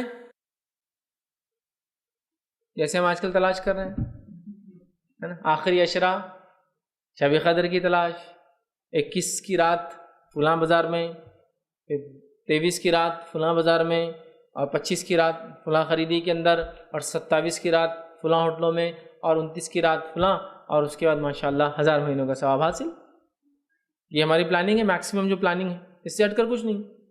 اور پورا سماج، پورا ماحول ہی ہے، پورا حالات ہی ہے۔ اور چونکہ میں عموماً کہتا ہوں ڈپلیکیٹ نائٹس اتنی منا لی تو ریئل نائٹس، حقیقی جب راتیں آتی ہیں نا، اس کی اہمیت ختم ہو جاتی ہے۔ کوئی شب برات منا رہا ہے تو کوئی شب معراج منا رہا ہے، اسی کوئی وجود ثابت نہیں کہ اس کو منایا جائے۔ معراج تو ایک واقعہ ہوا، اس کو منانا ثابت نہیں، کچھ بھی نہیں۔ 15 شعبان کے تعلق سے کہا کہ 15 شعبان کو اللہ تعالیٰ تمام لوگوں کی مغفرت کر دیتا ہے سوائے اس شخص کے جو دل میں کینہ رکھتا ہو کسی کے لیے۔ لیکن منانا نہیں ہے کہ چلو سیلیبریٹ کرو اس کو۔ اب منانا کیا ہے؟ یہ رات ہے شب قدر، لیکن 5 ہے نا، تو کہاں چکر میں جانا اتنا لمبا، شارٹ کٹ کر کے آ گئے ادھر ہی، کیوں جائیں گے اس کے اندر؟ یہ ہے ریئل نائٹس، جس کو آپ جاگ کے منائیں، ڈھونڈ کر منائیں، تلاش کر کے منائیں، پلان کر کے منائیں، چھٹی لے کر منائیں۔ میرا آفس سے نہیں ہوتا تو چھٹی لیجیے 5 دن، کیا جاتا ہے، لیکن اس کو منائیے، مطلب عبادت کیجیے۔ اور رات شروع ہوتی ہے مغرب سے لے کر طلوع آفتاب، مطلب غروب آفتاب سے لے کر طلوع آفتاب تک، مطلب سن سیٹ سے سن رائز تک پورے اس کو رات بولتے ہیں۔ تو کم و بیش آج ہمارے پاس رات 12 گھنٹے کی ہے، 10 گھنٹے کی ہے، کسی جگہ 5 گھنٹے کی ہے، تو آپ کو اس رات کو منانا ہے۔ یاد رکھیں، جتنی بڑی ہے اتنا افضل ہے وہ بھی، جتنی چھوٹی وہ بھی ہے کہ انسان کم وقت میں زیادہ حاصل کر لے، سمجھ رہے ہیں بات کو؟ تو اس کو منانا ہے، اس کو وہ کرنا ہے، یاد رکھیں۔ اس کے لیے کوئی بہانہ تلاش نہیں کرنا ہے، ہم کو کسی بھی حال میں ہم کو اس رات کو منانا ہے، اس کے فائدہ اٹھانا ہے۔ اسی طرح رمضان کی ایک فضیلت قیام اللیل ہے۔ نبی اکرم صلی اللہ علیہ وسلم فرماتے جو رمضان کے مہینے میں قیام اللیل کرے ایمان اور احتساب کے ساتھ، اس نیت سے کہ اللہ اس کا اجر دیں گا، غفر له ما تقدمت من ذنبک، اللہ پچھلے گناہ معاف کر دیتا اس کے۔ قیام اللیل رمضان میں جو اس کو پڑھیں گا اس نیت سے کہ اللہ خالص اپنی نیت کر کے اللہ تیرے لیے کر رہا ہوں، اس کا مجھے اجر چاہیے، غفر له ما تقدمت من ذنبک، پچھلے گناہ معاف۔ کتنی افضل مہینہ ہے کہ صرف رات میں عبادت کرے تو پچھلا معاف کروا لینا۔ بہت افضل مہینہ، یاد رکھیں، ہر رات حدیث میں آتا ہے کہ ہر رات اللہ تعالیٰ رمضان میں لوگوں کو جہنم سے آزادی دیتا ہے۔ ایک روایت میں آتا ہے کہ اللہ تعالیٰ ہر افطار کے وقت لوگوں کو جہنم سے آزادی دیتا ہے۔ آپ بولیں گے جہنم میں کوئی گیا نہیں، ہاں گیا نہیں، لیکن وہ لوگ جو جہنم میں اعمال کر رہے تھے اس مہینے میں اچھے اعمال کر کے اپنے لیے مغفرت لکھوا لیتے ہیں۔ سمجھ رہے آپ؟ یہ معنی ہے اس کا، ٹھیک ہے؟ تو قیام اللیل کا اہتمام کریں۔ قیام اللیل وہ رسمی قیام اللیل نہیں، وہ قیام اللیل جو حقیقی ہو، ریئل ہو، جس میں ہم جو ہے رات میں اللہ کو راضی کرنے کے لیے قیام اللیل کریں، ٹھیک ہے؟ اس لیے کہ بات اس لیے کہہ رہا ہوں کہ بہت ساری جگہ قیام اللیل کا اہتمام بہت سارے علاقوں میں ہوتا ہے، جس میں مختلف قسم کے اچھے اچھے کھانے بنائے جاتے ہیں مسجدوں کے اندر، تو لوگ جا کے مسجد میں 1 بجے جا کے کونے میں سو جاتے ہیں، پھر 3-4 بجے جیسی افطار کا سحر کا ٹائم ہوا کہ اٹھ کے وہاں کھانا شروع، یا پھر قیام اللیل میں اس لیے جا رہے ہیں کہ وہاں کھانا بھی مل جاتا اپنے کو۔ یہ سب نہیں، ریئل یہ ہے کہ ہم اللہ کے لیے اور اس نیت سے کہ احتساب، کہ اللہ مجھے اس کا اجر تو دیں گا، اس کا اجر مجھے ملے گا، اس کے پچھلے گناہ معاف ہو جاتے ہیں۔ اسی طرح جو ہے لیلۃ القدر میں قیام، اس کی بھی الگ فضیلت آتی ہے۔ حدیث میں آتا ہے جو لیلۃ القدر میں قیام کرے اس ایمان اور احتساب، اس نیت سے کہ اللہ اس کا اجر دے، اس کے بھی پچھلے گناہ معاف ہو جاتے ہیں۔ پورے رمضان میں بھی ہو رہے ہیں، لیلۃ القدر میں بھی ہوتے ہیں، تو کوشش کریں لیلۃ القدر میں تلاوت قرآن کے ساتھ ساتھ قیام اللیل کا بھی ہم اہتمام کریں۔ اسی طرح رمضان کے مہینے میں اعتکاف یاد رکھیے، یہ بہت اہم عبادت ہے۔ نبی اکرم صلی اللہ علیہ وسلم آخری عشرہ اعتکاف کرتے، جس سال آپ کی وفات ہوئی آپ نے 20 دن 2 عشرہ اعتکاف کیا۔ تو اعتکاف کا اہتمام کریں۔ اعتکاف مسجد میں ہوتا ہے، اس کی تمام تر تفصیلات میں سمجھتا ہوں میں نے جو ہے اعتکاف اہمیت، احکام اور مسائل اس میں بہرحال رکھی ہے، تو ہم کوشش کریں اعتکاف کریں، اور اعتکاف صرف مسجد میں ہوتا ہے، چاہے مردوں کا ہو چاہے عورتوں کا ہو، یاد رکھیں، ٹھیک ہے، اعتکاف مسجد میں ہوتا ہے، تو اعتکاف کا اہتمام کریں۔ اسی طرح جو ہے تقوی اختیار کریں، چونکہ اس مہینے کا مقصد یہی ہے تقوی اختیار کرنا، ٹریننگ حاصل کر کے اپنی زندگی کو چینج کرنا، تقوی اختیار کریں۔ اس مہینے میں کثرت سے دعائیں کریں، چونکہ مغرب کے وقت مطلب افطار کے وقت بھی مغفرت ہو رہی ہے، ہر رات مغفرت ہو رہی ہے، تو خوب دعائیں کریں۔ اور یاد رکھیے رات میں اللہ تعالیٰ کا پہلے آسمان پہ آنا اور دعاؤں کو سننا یہ رمضان کے لیے خاص نہیں ہے، یہ سال بھر چلتے رہتا ہے۔ صحیح مسلم کی روایت ہے ہر رات اللہ تعالیٰ رات کے آخری پہر، تیسرے پہر، رات کا جو آخری حصہ ہوتا ہے اس میں انسانی دنیا پہ نازل ہوتا ہے، اور ایک ندا آواز لگائی جاتی ہے کوئی مغفرت چاہنے والا میں دینے بیٹھا، ہے کوئی مانگنے والا میں دینے بیٹھا۔ اسی لیے نبی اکرم صلی اللہ علیہ وسلم رات کے آخری پہر میں نماز پڑھتے تھے، تہجد کی خاص طور سے۔ ویسے تو آپ نے عشاء کی بات بھی پڑھی، بیچ رات میں پڑھی، اور آخری وقت میں زیادہ پڑھتے تھے، لیکن چونکہ اس وقت اللہ تعالیٰ آسمانی دنیا پہ ہوتا ہے اور آواز لگائی جاتی ہے کوئی مانگنے والا۔ بلکہ ایک روایت کے اندر جو حسن درجے کی روایت ہے جامع جو ہے ترمذی کی، اس میں تو یہ بھی ہے جو شخص رات میں اٹھ کر رات میں تہجد پڑھتا ہے اس کا ایک فائدہ ہے کہ اللہ تعالیٰ اس کی جسمانی بیماریوں کو بھی اس سے دور کر دیتا ہے، دوسرے فوائد کے ساتھ ساتھ کہ اللہ نزدیک ہوتا ہے، دعائیں سنی جاتی ہیں۔ دعا کثرت سے دعائیں کریں، کثرت سے دعائیں، سجدے میں دعا، نماز کا سجدہ ہی مراد، نفلی نمازیں پڑھیں سجدوں میں دعائیں کریں، کثرت سے دعا قائدوں کے اندر کریں جو ثابت ہے، اور دیگر دعائیں جو مختلف ارکان میں نبی اکرم صلی اللہ علیہ وسلم نماز میں کی۔ اس کے علاوہ عورتیں ہیں بھائی ٹھیک ہے، یہ تو ساری چیزیں عبادت کی، اس کے علاوہ جو ہے دعاؤں کے لیے کوئی پاکی اور ناپاکی کا بھی مسئلہ نہیں، دعا کے لیے کوئی نہیں کہ آپ کوئی مخصوص وقت نہیں ہے، کوئی پاکی اور ناپاکی نہیں، ہر حال میں دعا ہے، دعا کر سکتے ہیں، دعاؤں کا اہتمام کریں۔ دعا خود اپنے آپ میں ایک عبادت ہے، دعا عبادہ، دعا عبادت ہے، ٹھیک ہے، تو دعاؤں کا کثرت سے اہتمام کریں اپنے لیے اور دوسروں کے لیے، اور اپنے میت کے لیے جو مر چکے ہیں۔ بہت اچھا موقع ہے، ویسے تو کبھی بھی کر سکتے ہیں لیکن یہ خاص موقع ہے، اور حدیث کے اندر الفاظ ہیں میت انتظار کرتی ہے قبر کے اندر کہ کوئی اس کے لیے دعا کرے۔ اسی طرح جس طرح سے ڈوبنے والا تنکے کا سہارا لیتا ہے، میت قبر میں انتظار کرتی ہے اس کے زندہ لوگوں کے دعا کرنے کے لیے کہ کوئی دعا کرے میرے لیے، جیسا ڈوبتا ہوا انسان کا تنکے کو پکڑتا ویسے ہی انتظار کرتی ہو کہ کوئی دعا بھیجے، ان کی مغفرت کی دعا کیجیے، اپنے لیے کیجیے، دوسروں کے لیے کیجیے۔ اپنے لیے دعا کرو گے اس کے ہی فائدے، دوسروں کے لیے دعا کرو گے اس کے بھی فائدے ہیں۔ نبی اکرم صلی اللہ علیہ وسلم فرماتے ہیں جب کوئی بندہ مومن دوسرے مومن بندے کے لیے غائبانہ دعا کرتا ہے، وہ سامنے نہیں ہے اور اس کو بولتا بھی نہیں ہے کہ تمہارے لیے کیا، تو وہی دعا پر اس کے لیے فرشتے آمین بولتے ہیں۔ تو میں اس کو اپنی زبان میں بولتا ہوں، دعا کرو اور اپنے لیے دعا کرواؤ، آٹومیٹک میں کہہ رہا ہوں اللہ میرا بھائی بڑا پریشان حال ہے، اس کے مصیبت کو دور کر، تو فرشتے کیا دعا کرتے ہیں، اللہ اس کی مصیبت کو اس سے دور کر، اے اللہ ان کے بچوں کے بڑے مسائل ہیں ان کے لیے آسانی عطا فرما۔ فرشتے دعا کرتے ہیں اللہ اس کی بچیوں کے لیے اس کے لیے آسانی عطا فرما، اے اللہ ان کی تجارت میں جو ہے کمی آ گئی، اللہ اس میں برکت عطا فرما۔ فرشتے دعا کرتے ہیں اللہ اس کی تجارت میں برکت عطا فرما۔ دعا کرو اور دعا اپنے لیے کرواؤ، کتنا اچھا اصول ہے نا۔ اور غائبانہ دعا بول کر بھی دعا کی جا سکتی ہے، نہیں غائبانہ کرنے کی فضیلت ہے، یہ حدیث میں آتا ہے کچھ دعائیں جو رد نہیں، اس میں سے ایک دعا ہے کہ مومن بندے کا دوسرے مومن کے لیے غائبانہ دعا کرنا، بغیر بولے چپ کے اس کے لیے دعا کرنا، یہ بھی ہوتا ہے۔ ایسا اہتمام کر لیا آپ دعاؤں کا کسی کو انتہا نہیں۔ ہم لوگ دعاؤں میں بڑے کوتا نظر آتے ہیں نا، دعاؤں کا اہتمام کر ہر جگہ ہر جگہ ہر جگہ، اس حد تک کہ کبھی کوئی ایمبولینس کی آواز بھی آپ سنیں تو ضرور دعا کر لینا، اگر اس میں کوئی اللہ تیرا بندہ ہے یا کوئی انسان ہے تو اس کے لیے اگر وہ ہدایت کا مستحق ہے تو ہدایت دے دے اسی بیماری کے ذریعے اس کو، اور اگر جو ہے مسلمان ہے ہدایت یافتہ ہے تو اس کو شفا نصیب کر دے۔ آواز آپ کو دور سے آ رہی ہے، ہوں نہیں ہوگا دیکھا جائیں گا، لیکن اگر تھا تو آپ کی کریڈٹ میں آ گیا، فرشتے دعا کرے اللہ اس کے لیے مسئلہ حل کر، اس کی بیماری دور کر، اس کو جو ہے فنا، سمجھ رہے ہیں آپ؟ تو آتی ہے نا کبھی آواز، کوئی نہ کوئی مطلب پرابلم میں ہے تبھی تو آواز آ رہی ہے، کسی کو ہسپتال لے جایا جا رہا ہے نا ہاسپٹل، تو آپ دعا کر سکتے ہیں، دعا دعا دعا ہر بار دعا ہے نا۔ دواخانے سے گزر رہے کوئی دعا، اللہ اتنے لوگ بیمار ہیں سب کو شفا دے بیچاروں، ہدایت کی جو مستحق ان کو ہدایت دے، جن کو شفا اور رحم کی ضرورت ہے ان کو شفا دے، اور جن کے لیے جو چیز بہتر ہے اس طرف ان کو گامزن کرے، چاہے تو شفا یا چاہے تو موت، جو بہتر ہے۔ آپ نے محسوس بھی نہیں کیا لیکن کتنے ہزاروں لوگوں کے لیے آپ دعا کرتے ہوئے چلے گئے وہاں سے۔ دعا کے لیے کوئی گھڑی، کوئی وقت، کوئی چیز کسی کا ہونا کچھ بھی نہیں ہے، تو ایک معمول بنا لیجیے. کسی کو بھی دیکھا آپ نے دعا کر دیجیے، غائبانہ دعا بولیے مت میں نے دعا کیا، بول سکتے ہیں آپ، کبھی یہ بھی محبت میں اضافے کی وجہ بنتی ہے، لیکن غائبانہ زیادہ افضل ہے، زیادہ افضل. ٹھیک ہے، تو رمضان کے مہینے کو خوب دعاؤں کا اہتمام کیجیے. اسی طرح جو ہے رمضان کے مہینے میں جو اعمال کرنا ہے اس میں سے ایک عمل یہ بھی ہے کہ جو ہے ہمیں اس مہینے کو اپنے لیے مغفرت کا مہینہ بنانا یاد رکھیے. اس لیے کہ اس مہینے میں یہ صلاحیت اللہ تعالیٰ نے دی ہے کہ یہ مہینہ میرے اور آپ کے لیے کس کا مہینہ بن سکتا ہے؟ مغفرت سمجھتے ہیں آپ؟ ہمارے گناہوں کی معافی کا مہینہ بن سکتا ہے. اس کے لیے دلیل وہ روایت ہے جس میں نبی اکرم صلی اللہ علیہ وسلم ممبر منگوایا، ممبر پہ آپ قدم بر قدم 3 ممبر کی سیڑھیاں تھے چڑھے اور ہر سیڑھی پہ کہا آمین آمین اور آمین. صحابہ نے کہا اللہ کے رسول صلی اللہ علیہ وسلم آپ نے ایک ایسا آج عجیب عمل کیا جو اس سے پہلے ہم نے آپ کو کرتے ہوئے نہیں دیکھا، یہ کیا تھا؟ تو آپ نے فرمایا جبرائیل علیہ السلام میرے پاس آئے تھے، انہوں نے مجھ سے کہا کہ میں یہ کروں. جب میں نے پہلی سیڑھی پر قدم رکھا تو مجھ سے انہوں نے کہا اے محمد صلی اللہ علیہ وسلم، لعنت و ہلاکت و بربادی اس شخص کے لیے جس کو اپنی زندگی میں رمضان کا مہینہ ملے اور اس میں اللہ کو راضی کر کے اپنی مغفرت نہ کرا سکے. کہو آمین. تو میں نے کہا آمین.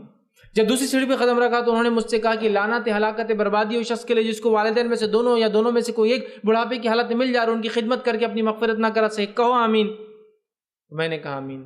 اور لعنت ہلاکت بربادی اس شخص کے لیے جس کے سامنے میرا نام لیا جائے اور وہ مجھ پر درود نہ بھیجے صلی اللہ علیہ وسلم. تو مجھ سے کہا گیا کہو آمین. تو میں نے کہا آمین. تو اندازہ لگائیے روح الامین جبرائیل علیہ السلام ظاہر سی بات ہے وہی لے کر آتے تھے، یہ اپنے دل سے کوئی بات نہیں کہتے تھے، وہ آ کر جب کہہ رہے تو یہ اللہ کی طرف کی بات ہے. اور نبی اکرم صلی اللہ علیہ وسلم جو کہ رحمت للعالمین ہے، وہ اس بد دعا پہ جو روح الامین یا جبرائیل علیہ السلام کر رہے ہیں اس بد دعا پہ آمین کے الفاظ آ کر.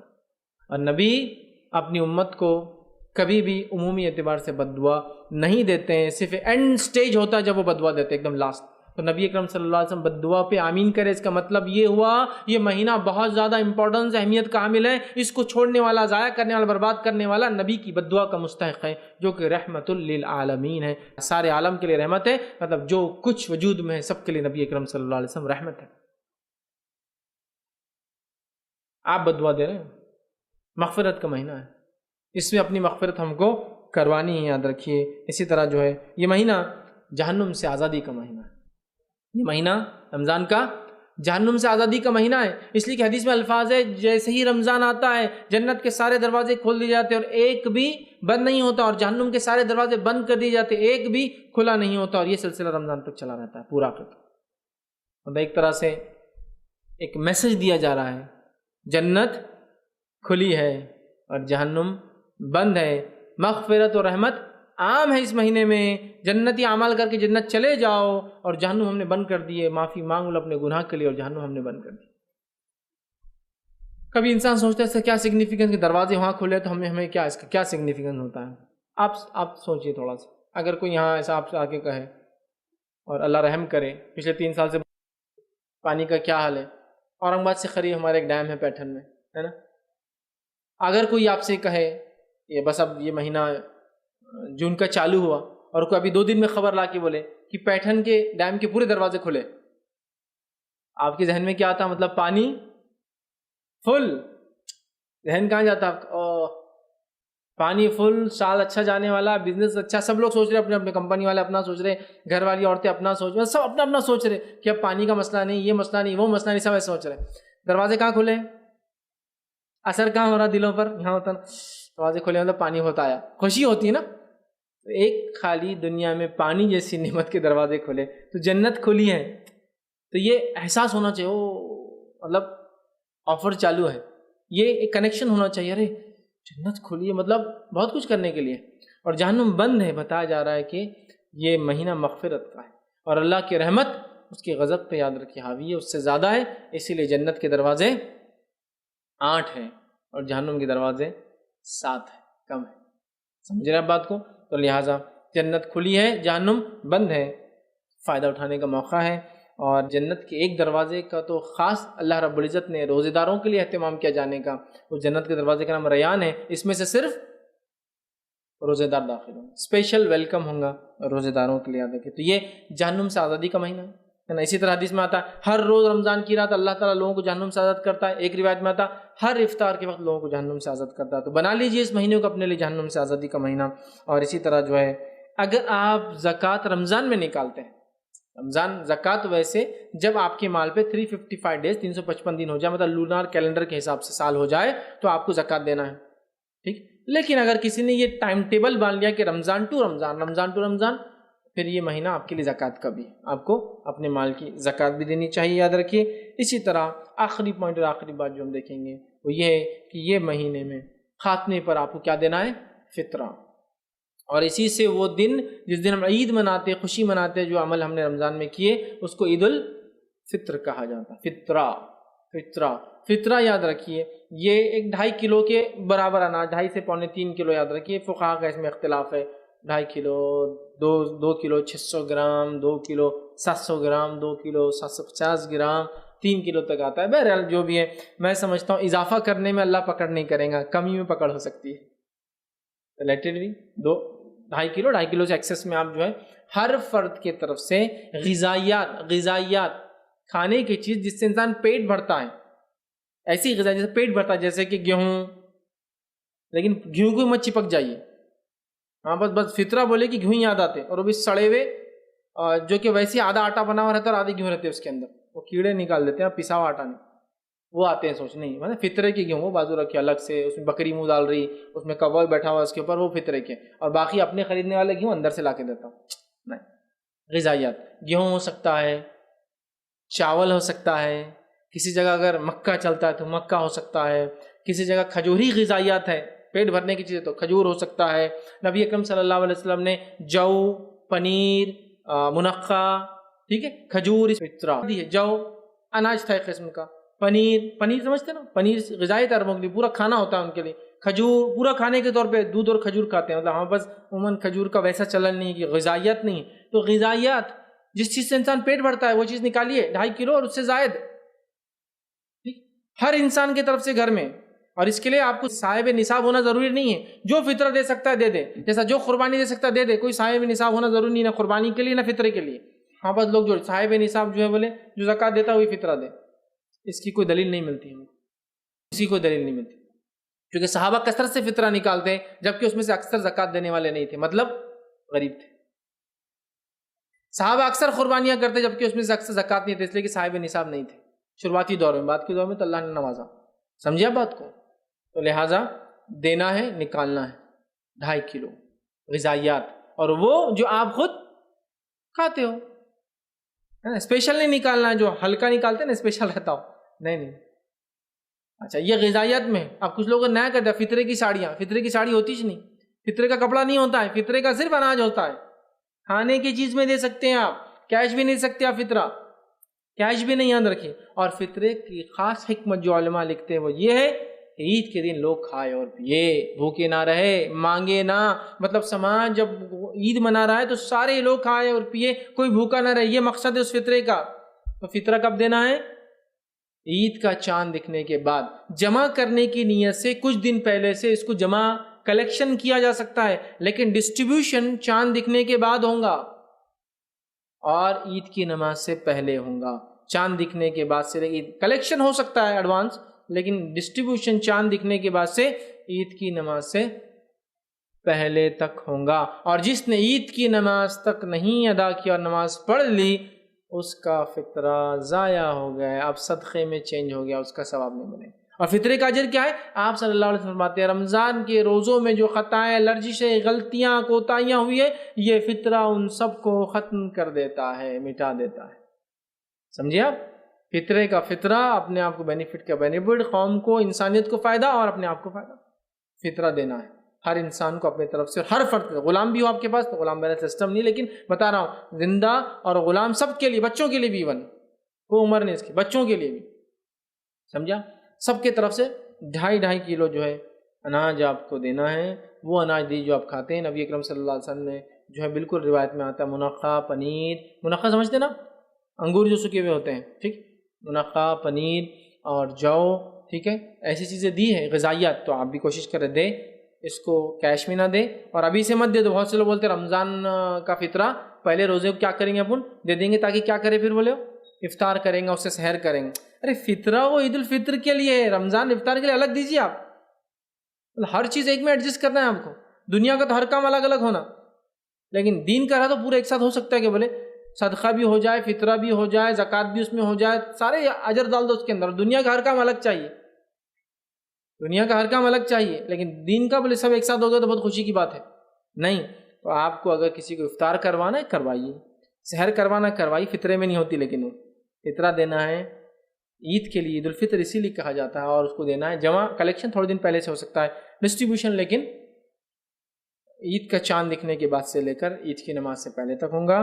تو یہ چند باتیں تھیں، میں نے تقریباً 15 سے 16 پوائنٹس نکات آپ کے سامنے رکھے ہیں رمضان کے تعلق سے، اس کی اہمیت کے تعلق سے، اس روزوں کے تعلق سے، اس کی فضیلت اور تمام اعمال جو اس مہینے میں خاص طور سے ہم کر سکتے ہیں. اور یہ بڑا اہم مہینہ ہے. صحیح بخاری اور دیگر کتابوں میں روایتیں، نبی اکرم صلی اللہ علیہ وسلم فرماتے ہیں جو شخص اللہ کے لیے ایک دن کا خالص روزہ رکھتا ہے تو اللہ تعالیٰ اس کو جہنم سے 70 سال کی اللہ مسافت کے برابر فاصلہ جہنم میں اور سے بیچ میں ڈال دیتا ہے. ایک خندق کھائی ڈال دیتا ہے، اتنی بڑی ڈسٹنس پیدا کر دیتا ہے. کتنی بڑی فضیلت ہے نا کہ جہنم سے ہم اتنے دور ہو جا رہے ہیں صرف ایک روزے کا وجہ سے. پورا مہینہ ہے، تو اس مہینے کو ہم غنیمت جانیں اور اس مہینے کو اپنے لیے مغفرت کا مہینہ بنا لیں. اور یہ کرنے والے کے لیے آسان ہے، اور اللہ تعالیٰ اس کو توفیق دے دے. انسان پھر کوشش کرے، پھر اللہ کی توفیق ہو جائے تو یہ آسان ہے. ورنہ اگر ہم سوچ بیٹھے کہ نہیں ہوں گا بھائی، یہ مہینہ تو اب سیمسٹر آ رہے اپنے، تو اس کی تیاری اب نہیں ہو سکتا، تو پھر کچھ نہیں ہو سکتا. یہ مہینہ تو ایک مہینہ بزنس ہوتا، پھر سال بھر کہاں ہوتا اپنا، تو پھر کچھ نہیں ہو سکتا. عزم کر لے کہ اس مہینے کو اپنے لیے انشاءاللہ عزیز ہم کو مغفرت کو بنانا ہے. گھر صاف ہو نہ ہو، پردے بدلے جائے نہ بدلے جائے، عید کے دن میٹھا گھر میں ہو یا نہ ہو، نئے کپڑے ہم پہنے یا نہ پہنے، لیکن اللہ کے پاس یہ ضرور ہم درج کروا دے کہ یہ مہینہ اس بندے نے اپنے لیے مغفرت کا کر لیا تھا، اپنے اعمال گناہوں کی صفائی کا کر لیا تھا، اپنے اعمال کے تبدیل کا اس نے مہینہ کر لیا تھا. مطلب گھر تو نہیں تبدیل ہوا، لیکن دل کی دنیا اس نے چینج کر لی، اعمال اس کے ظاہری تبدیل ہو گئے. یہ ضرور نظر آیا تھا. اگر ایسا ہوا تو ہم یقیناً کامیاب ہو گیا. اور اگر پھر وہی رسمی چلتا رہا جو کئی سالوں سے چل رہا ہے، اب آنکھ کھول کے انسان، مجھے 36 سال ہو گئے، وہی رسمی سب چیزیں دیکھی جا رہی ہے، وہی سب ہو رہا ہے، وہی دنیا چل رہی ہے، ہر رمضان آ رہا وہی تیاریاں، وہی کپڑے، وہی بازار، وہی سب میٹھے اور وہی سب چیزیں. یہ رسمی ہو گیا، کسٹمری. یہ ایک ہم نے ایک رسم بنا دی. اس میں کوئی جس کو کہیں گے روحانی جذبات نظر نہیں آ رہے. مسلمان علاقوں میں دیکھیے اب رمضان آ رہے ہیں تو سب سے پہلے کیا تیاریاں ہو رہی ہیں؟ راستوں پہ تندور لگ رہے ہیں. یہ پہلی تیاری جو آپ سگنیفیکنٹلی دیں، ہاں رمضان آ گئے، کیا تندور لگ گیا ہو، ارے رمضان آ گئے. سمجھے آپ؟ یہی سب سے سگنیفیکنٹ علامت ہے. بازار بڑے ہو گئے، ایکسٹینشن ہو گئے، یہی سب سے بڑی علامت ہے کس چیز کی؟ رمضان کی. یہ علامت نہیں. رمضان کی علامت پتہ چلتا ہے کہ مسلمان تقوی اختیار کرتے ہیں، مسلمان صدقات اور خیرات کے لیے ریڈی ہے. مسلمان جو ہے اب جو عبادتیں کریں گے، مسلمان اب اس مہینے میں زیادہ عبادت کے لیے جائیں گے تو ظاہر سی دکانیں ان کی کم کھلیں گے. میں یہ نہیں کہہ رہا ہوں تجارت حرام ہے، آپ شفٹ میں بھی چلا سکتے ہیں، لیکن بولنے کا مقصد یہ ہے سب کچھ اسی کے لیے اور آخرت کے لیے کیا. تو رمضان رسمی نہیں، ہمارے لیے ریئل چینجز لے کر آئے. ہم لوگ اپنے آپ کو حقیقی معنی میں تبدیل کریں اور رمضان کے صرف رسمی فائدے نہیں، ریئل بینیفٹس، حقیقی فائدے اٹھائیں. تو انشاءاللہ عزیز یہ مہینہ ہمارے لیے مغفرت کا ہوں گا، اور آنے والے رمضان تک وہ چینج نظر آئیں گے. پھر ایک انسان اپڈیٹ ہوا، یہ رمضان، اگلے رمضان اور اپڈیٹ، اگلے رمضان اور ایک نکھرتا ہوا مومن نظر آئے. ہر رمضان یہ معصیت، یہ گناہ تھے، یہ رمضان چھٹ گئے، اگلے رمضان اور ایک فریش انسان نظر آ رہا، یہ گناہ کم ہو گئے، عبادتوں میں یہ اضافہ اس نے کر لیا، نیکیوں میں اضافہ کر لیا، خرچ میں اس کا یہ ہو گیا، معاملات دیکھو تبدیل ہو گئے. زبان گالی دیتا تب نہیں دیتا بعد رمضان، دیکھو کتنی چینج نظر آئے. اور ہر رمضان ٹریننگ کے بعد، جیسا اسکول اور کالج میں اور کمپنی میں ٹریننگ کے بعد آپ کی زندگیاں تبدیل ہوتی، اب ہماری زندگیاں تبدیل ہوتی نظر آئے ہر رمضان کے بعد. تو ہم اس کے حقیقی فائدے اٹھائیں. میں اسی پر اپنی بات کو ختم کروں گا. اللہ رب العزت سے دعا ہے کہ اللہ سبحانہ تعالیٰ ہم تمام کو رمضان کے مہینے کے حقیقی فائدے اٹھانے والا بنائے. ہم تمام کو رمضان کے مہینے کو اپنے لیے مغفرت کا مہینہ بنانے والا بنائے. ہم تمام کی ٹوٹی پھوٹی عبادتوں کو جو اس مہینے میں ہم کرتے ہیں اس کو قبول کریں. ہم تمام کو قرآن سے اس مہینے کے ذریعے اللہ تعالیٰ جوڑ دیں. ہم تمام کو لیلۃ القدر کا فائدہ اٹھانے کی توفیق عطا فرمائے. ہم تمام کو رمضان کے مہینوں میں قیام اللیل کر کے دعا کر کے اپنے لیے مغفرت کا سامان جمع کرنے والا بنا دے. اور ہم تمام کو حقیقی معنوں میں اس مہینے کے صحیح فائدے اٹھانے والا بنا دے. جب تک ہمیں زندہ رکھیں، اسلام اور ایمان پر زندہ رکھیں، خاتمہ ایمان پر ہو. وآخر دعوانا ان الحمد للہ رب العالمین. سبحان ربک رب العزت عما یصفون وسلام علی المرسلین والحمد للہ رب العالمین.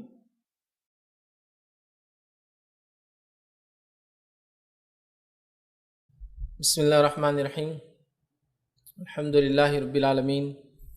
والصلاة والسلام علی خاتم النبیین والمرسلین رب اشرح لی صدری ویسر لی امری واحلل عقدۃ من لسانی یفقہوا قولی اما بعد. جی ایسا کون سا شخص ہے جس کے روزہ اور دعا قبول نہیں ہوگی عبادت کرنے کے بعد؟ بھائی نے ایک سوال کیا، ایسا کون سا شخص ہے جس کا روزہ اور دعا بھی قبول نہیں ہوں گی عبادت کرنے کے باوجود بھی؟ دیکھیے آپ کا سوال بہت عمومی ہے، جواب اس کا کوئی خصوصی نہیں مل سکتا آپ کو، اس لیے کہ اگر کوئی شخص جس کے ایمان میں کمزوری ہو تو اس کو کیا روزہ اور کیا زکوٰۃ اور کیا حج اور کیا تمام دعا وغیرہ کچھ بھی کام نہیں آئیں گی. سمجھ رہے ہیں جنرل، چونکہ آپ کا سوال ایک جنرل ہے تو اس کا جواب اسپیسیفک نہیں ہو سکتا. ایک انسان جس کے ایمان میں گڑبڑ ہو، توحید برابر نہ ہو، تو اس کا روزہ بھی اللہ قبول نہیں کرتا. ہاں وہ عبادت کرتا رہے، مشقت کرے گا لیکن عبادت قبول نہیں ہوگی. دوسرا، نہ روزہ نہ مطلب کوئی اعمال اس کے قبول نہیں ہوں گی، یہ اپنی جگہ طے ہے. دوسرا، وہ شخص بھی ہو سکتا ہے جو توحید پر تو ہے، توحید پر ہے لیکن نماز ہی نہیں پڑھتا، سمجھ رہا، تو اس کا روزہ بھی اس کو فائدہ نہیں دیں گا، اس کی دعائیں بھی فائدہ نہیں دیں گی، اس لیے کہ توحید کے بعد سب سے اہم رکن نماز ہے. تو جو آدمی نماز نہیں پڑھتا، اللہ کا ذکر نہیں کرتا، تو روزہ وغیرہ بھی اس کو فائدہ نہیں دیں گے. یاد رکھیں، اس لیے کہ یہ ایسی عبادت ہے توحید اور نماز جو ہر حال میں انسان پر فرض ہے، سوائے کہ انسان بے ہوش ہو جائے تو پھر نماز کی اس سے پوچھنی ہے. سمجھ رہے آپ؟ تو لہٰذا یہ کرنے والا، اس کے علاوہ بھی کچھ ایسے اعمال ہو سکتے ہیں کہ انسان نیکیاں تو کرے لیکن اس نے ایسے کچھ کام کر لی اس کی وجہ سے نیکیاں برباد ہو، جس کی ایک مثال صحیح مسلم کی روایت ہے جس میں نبی اکرم صلی اللہ علیہ وسلم کے پاس ایک شخص آیا، کہا اللہ کے رسول صلی اللہ علیہ وسلم، میری ایک پڑوسن ہے، نیبر ہے، عورت ہے، بہت نمازیں پڑھتی ہے، مطلب فرض نمازوں سے بھی زیادہ اضافہ، نفل وفل سب، بہت روزے رکھتی ہے، بہت زکوٰۃ دیتی ہے، مطلب نفلی صدقات کرتی، لیکن بہت لڑتی جھگڑتی، گالیاں دیتی پڑوسیوں کو، دوسرے پڑوسیوں. کہا ایک اور عورت ہے، وہ کم نماز پڑھتی ہے، صرف فرض پڑھتی ہے، کم بولے تو 5 میں سے 2-3 نہیں، کم مطلب اس کے مقابلے میں وہ نفل بھی پڑھ رہی ہے نا، اس سے کم مطلب صرف فرض روزے رکھتی ہے، فرض زکوٰۃ دیتی ہے، لیکن معاملات بڑے اچھے ہیں پڑوسیوں سے. تو پہلی عورت کے تعلق سے اس کے روزہ، نماز، زکوٰۃ سب تھا، زیادہ تھا. آپ نے کہا ہی فی النار، وہ عورت جہنمی ہے، اور اس عورت کے تعلق سے کہا ہی فی الجنہ، یہ عورت جنتی ہے. تو عمل قبول نہیں ہوئے نا، اس کی نماز بھی قبول نہیں ہوئی، روزہ بھی قبول نہیں ہوا، تو ظاہر سے دعا بھی نہیں ہو رہی. کیوں؟ حقوق العباد، بندوں کا حق مار رہی تھی وہ. تو کہیں یہ بھی ہو سکتا ہے توحید پر نہ ہو تو دعا اور روزہ قبول نہ ہو، کہیں یہ ہو سکتا ہے نمازی نہ ہو تو روزہ قبول نہیں ہونا، کہیں یہ بھی ہو سکتا ہے کہ سب کچھ کر رہا ہے لیکن بندوں کے حق مار رہا ہے تو بھی قبول نہیں ہوتا. ٹھیک ہے، تو ڈیپینڈ ہے سچویشن سیناریو، کیوں اس نے کیا کیا اس کے اعتبار سے. لیکن ان جنرل اگر وہ بڑے احکامات جو دیے گئے فرائض ان کو اگر پورا نہ کرے تو اس کے بعد کے احکامات ظاہر سی بات ہے نچلے والے خود بخود، جیسا کہ کوئی نماز فرض نہ پڑھے اور نفلی خوب پڑھے، چونکہ حدیث میں نفلی نماز کی فائدے وہ خوب پڑھا نفلی اور فرض غائب، تو کیا نفلی نماز کا ثواب ملے گا؟ نہیں. تو لہٰذا توحید پر ہو، نمازی ہو، تو پھر روزہ اور زکوٰۃ اور تمام ارکان فائدہ، اور اس کے ساتھ ساتھ بندوں کے حق بھی ادا کرے، ورنہ ان 3 الگ الگ باتوں ہمارے سامنے آئی کہ توحید پر نہ ہو تو قبول نہیں ہوگا، دوسرا نماز نہ پڑھتا ہو تو، اور تیسرا اگر بندوں کے حق مارتا تو بھی اس کے عمل قبول نہیں ہوں گے. جی السلام. 2 سوال. یہ ایک برا آتا ہے کہ اگر آپ عام دنوں میں جو ایک نیکی کرتے ہیں، جی جی جی جی. دوسرا یہ ہوتا ہے کہ جب ہمارے یہاں 21ویں شب ہے، سمجھ آتا ہے کہ 5 شب میں سے جی شب قدر ہے 21 25 جی جب ہمارا 21 ہوتی ہے تو 22 ہوتی ہے جی. اور کبھی کبھی ایسا ہوتا ہے 29ویں شب کو ہی مطلب یہ ہو جاتا ہے جی چاند جی وہ کیا شب قدر تو ملے گا. جی جی. بھائی نے ایک سوال کیا کہ یہ کہ رمضان میں کچھ لوگ کہتے ہیں کہ اعمال کا 70 درجے ثواب بڑھ جاتا ہے، ایسی کوئی حدیث ہے کیا؟ لیکن میرے علم میں ایسی کوئی روایت یا کوئی حدیث نہیں ہے کہ اعمال کا رمضان میں 70 درجے جو اسپیسیفک آتا ہے نا 70 درجے بڑھ جاتا ہے. یہ بھی نہیں ہے جو لوگ بولتے ہیں کہ رمضان میں نفل کا ثواب سنت کے برابر، سنت کا ثواب فرض کے برابر، یا نفل کا فرض کے برابر، ایسی بھی کوئی روایت نہیں. ہاں یہ جو عمرے والی روایت ہے نا، اس سے کچھ لوگ قیاس کرتے ہیں کہ عمرہ ایک نفل حج ہے، وہ رمضان میں کیوں تو فرض کے برابر ثواب ملتا ہوگا، تو پھر نماز کب ملتا ہوگا، زکوٰۃ کب ملتا ہوگا، صدقات کب، قیاس کرتے ہیں. لیکن ایسی کوئی حدیث نہیں ہے کہ رمضان میں نفل کا ثواب فرض کے برابر ہوتا ہے یا ایک کا ثواب 70 کے برابر ہوتا ہے. حالانکہ یہ اصول عام ہے کہ جب انسان کوئی نیکی کرتا ہے 1 سے لے کر 10، 10 سے لے کر 70 یا 70 سے لے کر 700 تک اس کے انٹینسٹی، اس کے انٹینٹ، اس کی نیت کے اعتبار سے اس کو اجر ملتا ہے. تو اس میں کوئی مخصوص نہیں تھا، ایسی کوئی میں روایت نہیں جانتا مخصوص خاص طور سے رمضان کے لیے جس میں 70 درجے زیادہ ہوتا ہے. دوسرا بھائی کا سوال تھا کہ شب قدر کے تعلق سے اس کی تلاش کرنا 21، 23، 25، 27، 29 میں. تو سعودی عرب میں تو 1 دن پہلے چلتا ہے، یا دوسرا 29 کے تعلق سے، تو یاد رکھیں 29 کا روزہ اگر چاند اس دن بھی دکھے تو رات ایک دن پہلے آتی ہے اور دن ایک دن بعد آتا ہے اسلام میں. جیسا کہ آپ رمضان شروع ہوں گے تو پہلے تراویح پڑھیں گے اور پھر روزہ رکھیں گے، تو سیم 29 کا روزہ بھی اگر ہو تو 29 کی رات پہلے آ جاتی ہے، پھر 29 کا دن آتا ہے. تو ظاہر سی بات ہے 29 تو سب کو ملتا ہے، اس میں تو کوئی گنجائش ہی نہیں کہ نہیں. ہاں 30واں روزہ مطلب 30 کی رات وہ ایک الگ چیز ہے کہ 29 سب کو ملتا ہے. رہا سوال کا پہلا حصہ کہ وہ 21 جب ہمارے پاس ہے تو وہاں مطلب ایک دن وہ پہلے چل رہے 22 سے، یا پھر ہمارے پاس سمجھے نا، اب ایک دن ہم بات چل رہے تو ہماری 21 تو ان کی 22 چل رہی ہے ہماری، یا پھر ان کی 21 چلے گی جب ہم 20 میں تھے. اس کا کیا ہے؟ دیکھیے اللہ رب العزت کسی بھی نفس کو اس کے طاقت سے زیادہ نہیں آزماتا. تو ہمارے لیے ہم اپنا چاند دیکھ کر اگر کر رہے ہیں تو ہمارے لیے اللہ تعالیٰ ہماری 21، ہماری 23، ہماری 25، 27 اور 29 کو رکھیں گا، ان کے لیے ان کی ہوں گی. اس لیے میں نے کہا علماء کا خیال ہے کہ یہ گھومتی بھی ہر سال، تو ہو سکتا ہے ایک ہی اس میں کئی علاقوں میں الگ، جیسا کہ آپ صرف ایک دن سعودی عرب کا لیں لیکن امریکہ اس سے اور ایک دن آگے چلتا ہے چاند کے اعتبار سے. سورج کے اعتبار سے جاپان سے شروع ہوں گے، ادھر سے چاند الٹا چلتا ہے تو وہ ایک دن اور پہلے، اس کے سعودی عرب، پھر ہمیں اور ہمارے بعد پھر ایک دن بعد ملیشیا اور انڈونیشیا، وہ ہم سے ایک دن بعد چلتے ہیں عید کے چاند کے اعتبار سے. ٹھیک ہے، الٹا سورج کے وہ پہلے اور چاند کے اعتبار سے بعد میں آتے ہیں. تو بہرحال ظاہر سی بات ہے اللہ تعالیٰ سب کو ان کے علاقے کے اعتبار سے، ان کی 21، ان کی 23، ان کی 25، ان کی 27 اور ان کی 29 کے اعتبار انشاءاللہ عزیز اجر اور ثواب دیں گا. جی وعلیکم السلام. میرا سوال آپ کوئی بھی اگر لوکیلٹی رہتی ہے تو وہاں پر جا کے کوئی میسج ہمیں کر دے تو ایک بیسک لینگویج میں کرتے ہیں، تو اپنے اسلام میں ابھی بھی مطلب جو خطبہ پڑھایا جاتا ہے یا پھر سورہ فاتحہ کی نماز ہوتی ہے جی، اور پھر اذان ہوتی ہے، اذان کے اتنا اچھا ایک معنی ہے کہ آؤ کامیابی کی طرف، تو یہ اپنی مدر ٹنگ میں کیوں نہیں؟ بھائی نے ایک سوال کیا کہ جو مادری زبان ہوتی ہے اس کا انسان پر اچھا اثر ہوتا ہے، تو اس جیسا رمضان ہے تو اس میں نماز کو بلا رہے، تو اگر یہ اردو میں ہو اذان یا بہت ساری اور بھی چیزیں اگر اردو زبان میں ہو تو اس کا فائدہ زیادہ ہوگا.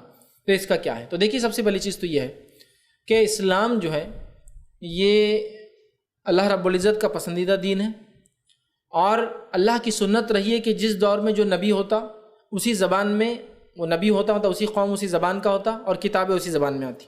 آخری نبی محمد صلی اللہ علیہ وسلم یہ عربی تھے، اللہ رب العزت نے اپنی کتاب کو عربی میں نازل کیا اور اسی زبان کو پسند کیا، اور اس زبان سے ہٹ کر اگر ہم جائیں گے اور ترجمہ کریں گے تو یہاں بہت ساری گمراہیوں کے راستے آسانی سے کھل سکتے ہیں. یاد رکھیے اسی لیے اس کو چینج نہیں کیا جا سکتا. کچھ حصہ ہو سکتا ہے، جیسا کہ پہلے صرف عربی خطبہ ہوتا تھا، آج اردو ہوتا ہے، اور عربی کا کچھ حصہ جو ضروری ہے جیسا کہ خطبہ حاجہ، نبی پہ درود وغیرہ وہ عربی میں ہوتا ہے، باقی اردو میں بہت ساری مسجد میں الحمدللہ ہو رہا ہے.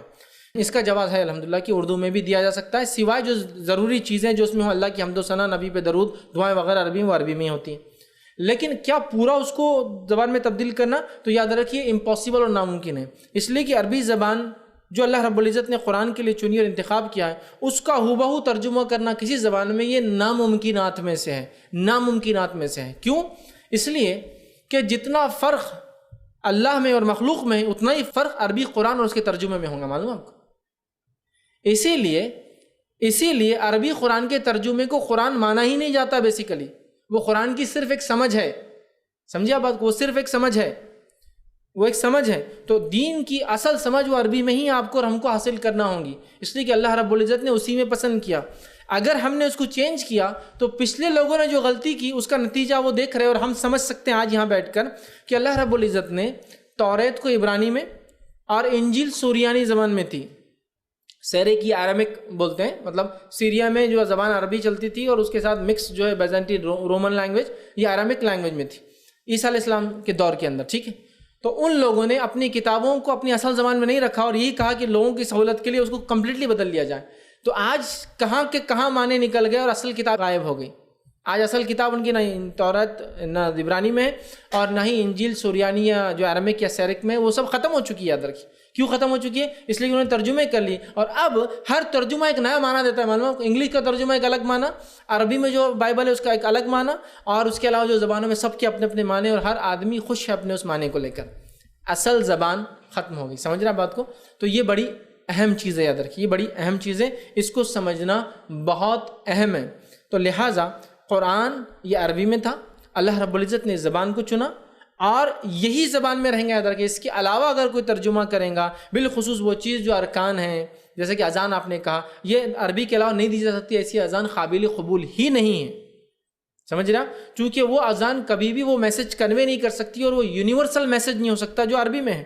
فار ایگزامپل مثال ابھی جو اذان ہوتی ہے اللہ اکبر جو دی جا رہی ہے اللہ بڑا ہے، اس کا ترجمہ اگر ہم کریں، اور یہی اذان اگر میں چائنا میں جاؤں اور سنوں تو میں کہاں جاؤں گا کہ مسجد ہے مجھے نماز کو جانا، اور یہی اذان اگر جرمنی میں سنوں تو مسجد کو جاؤں گا، اور یہی اذان امریکہ میں مسجد جاؤں گا. لیکن اب اگر مجھے اردو نہیں آتی اور میں امریکہ سے یہاں انگلش میں، اب اگر اذان ہو رہی ہے اللہ بڑا ہے تو آپ کیا کریں گے؟ اس کا یونیورسلٹی ختم کر دیا آپ نے آٹومیٹیکلی ایک بیسک فائدے کے لیے. اب اس کو پتہ نہیں کیا چلا رہا اور کیوں چلا رہا ہو. سمجھ رہے آپ بات کو؟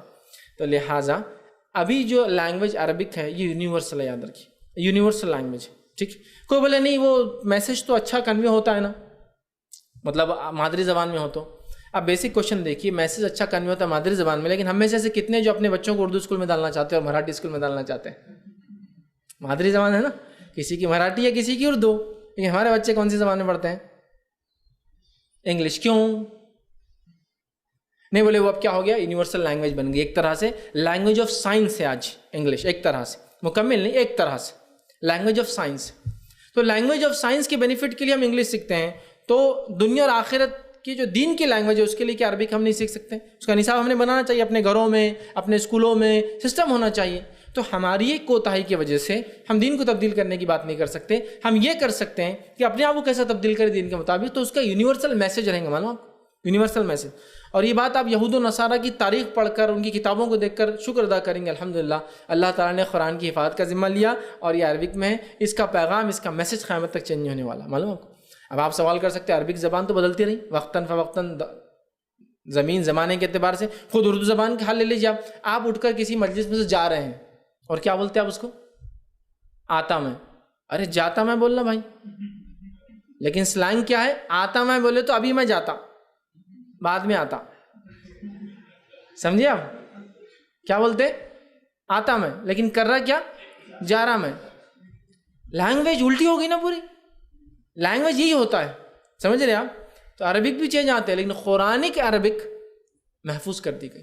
آپ کو معلوم، آپ عربک کی اگر لغت لیں گے تو پری اسلامک ایرا میننگ، مطلب اسلام سے پہلے کیا معنی تھا لفظ کا، قرآن میں کیا معنی ہے لفظ کا، حدیث میں کیا معنی ہے لفظ کا، اور قدیم عربی میں کیا معنی ہے لفظ کا، شاعری میں کیا معنی ہے لفظ کا، اور آج کیا معنی لیا تو اتنے معنی دیتے ہیں وہ ایک لفظ کی.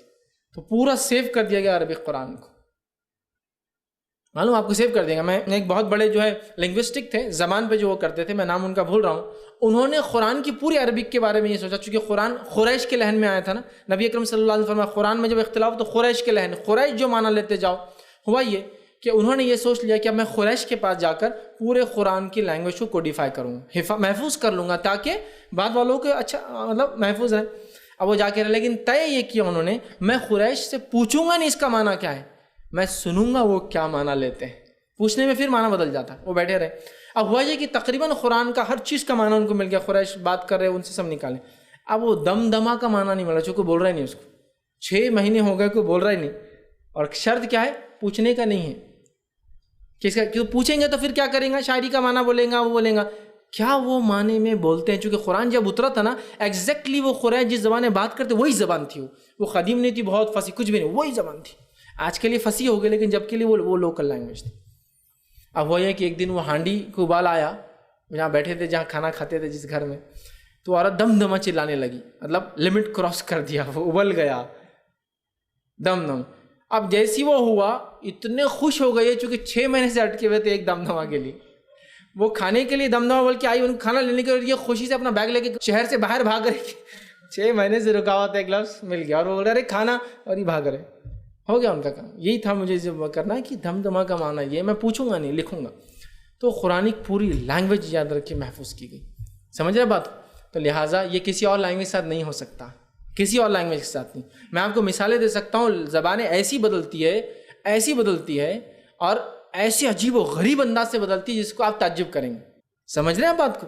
تو زبانیں ایسی بدلتی ہے، سمجھا؟ تو اگر لینگویج میں ہم کر بھی لے تو آج کی اردو اور 20 سال بعد کی اردو کیا کریں گے اس کو؟ سمجھ رہے ہیں؟ اچھا، ترجمہ لفظی کریں گے مانوی کریں گے؟ ایشو یہاں بھی ہے. جیسا میں آپ سب کو بولوں یہ محفل کے اندر، ارے چھوڑو جا کے چوڑیاں پہن کر بیٹھو، تو آپ سب بولیں گے گھر جائیں گے امی سے پیسہ لے کے چیلی پورا جا کے چوڑیاں وغیرہ. ارے چوڑی کیوں؟ فیض بھائی نے بولے چھوڑو چوڑیاں جا کر پہنو، ہم سب چوڑیاں پہن رہے. تو کوئی بولیں گا فیض بھائی کی اس بات کا لفظی ترجمہ مت لو، مانوی ترجمہ لو، عورتوں جیسی حرکتیں چھوڑو، نامردی والی حرکتیں چھوڑو اور مرد بنو. یہاں لفظی ترجمہ، یہاں مانوی لائیں گے، لفظی نہیں لیا جائیں گے. اب میں کہہ رہا ہوں ابے گدھے سیدھا بیٹھ، اب آپ ترجمہ کر رہے. فیض صاحب کی مجلس کیا مجلس تھی، انسان تو انسان، گدھے بھی آ کر بیٹھتے تھے، جانور بھی بیٹھتے تھے، اور وہ بولتے تھے ابے گدھے بیٹھ جا، تو گدھے کو بٹھاتے تھے. آپ بولیں گے نہیں اس کا لفظی ترجمہ نہیں کرتے، اس کا مانوی ترجمہ ہے، مطلب بیوقوف انسان. ارے میں کو لگا کہ اس کا لفظی ترجمہ کر دیں، تو آپ نہیں کر سکتے. لیکن عربک کے ساتھ یہ کھیل نہیں کھیل سکتے آپ، سمجھا؟ یہ ایک ہی زبان ہے دنیا کے ساتھ، یہ کھیل نہیں ہو سکتا. ساری زبانوں کرپٹ ہو گئی، یاد رکھیں. لیکن عربک قرآنک پوری محفوظ. تو دور جہالت کی عربک محفوظ، قرآنی کی عربک محفوظ، شاعری کی عربی جو زبان استعمال ہوتی تھی محفوظ، اس کے بعد کے دور میں جو حدیث میں عربی ہے محفوظ، اور اس کے بعد آج کی عربی آپ کو 5 6 معنی کے ملیں گے الحمدللہ. تو اسلامک میسج چونکہ یونیورسل ہے، اور کوئی نہ کوئی ایک لینگویج ہوں گی جو کسی چیز کی یونیورسلٹی کو مینٹین کریں گی. چونکہ قرآن عربک میں ہے تو ظاہر سی بات ہے اہل سنت والجماعت کا، صحابہ کا اور سب کا یہ عقیدہ، اس میں امت کا اجماع ہے کہ عربی میں ہی ہوں گا، اردو وغیرہ دیگر زبانوں میں یہ نہیں ہو سکتا. کچھ چیزیں ہو سکتی ہے جہاں جواز ہے، لیکن باقی قرآن، اذان، نماز، سورے، تلاوت، مخصوص دعائیں، یہ ساری کی ساری عربی میں رہیں گی. آپ بولیں گے اللہ مجھے معاف کر، اللہ مجھے معاف کر، استغفر اللہ، حق ادا نہیں ہوں گا ادھر کی، کیونکہ وہ جو میننگ ہے اس میں وہ ایک الگ میننگ.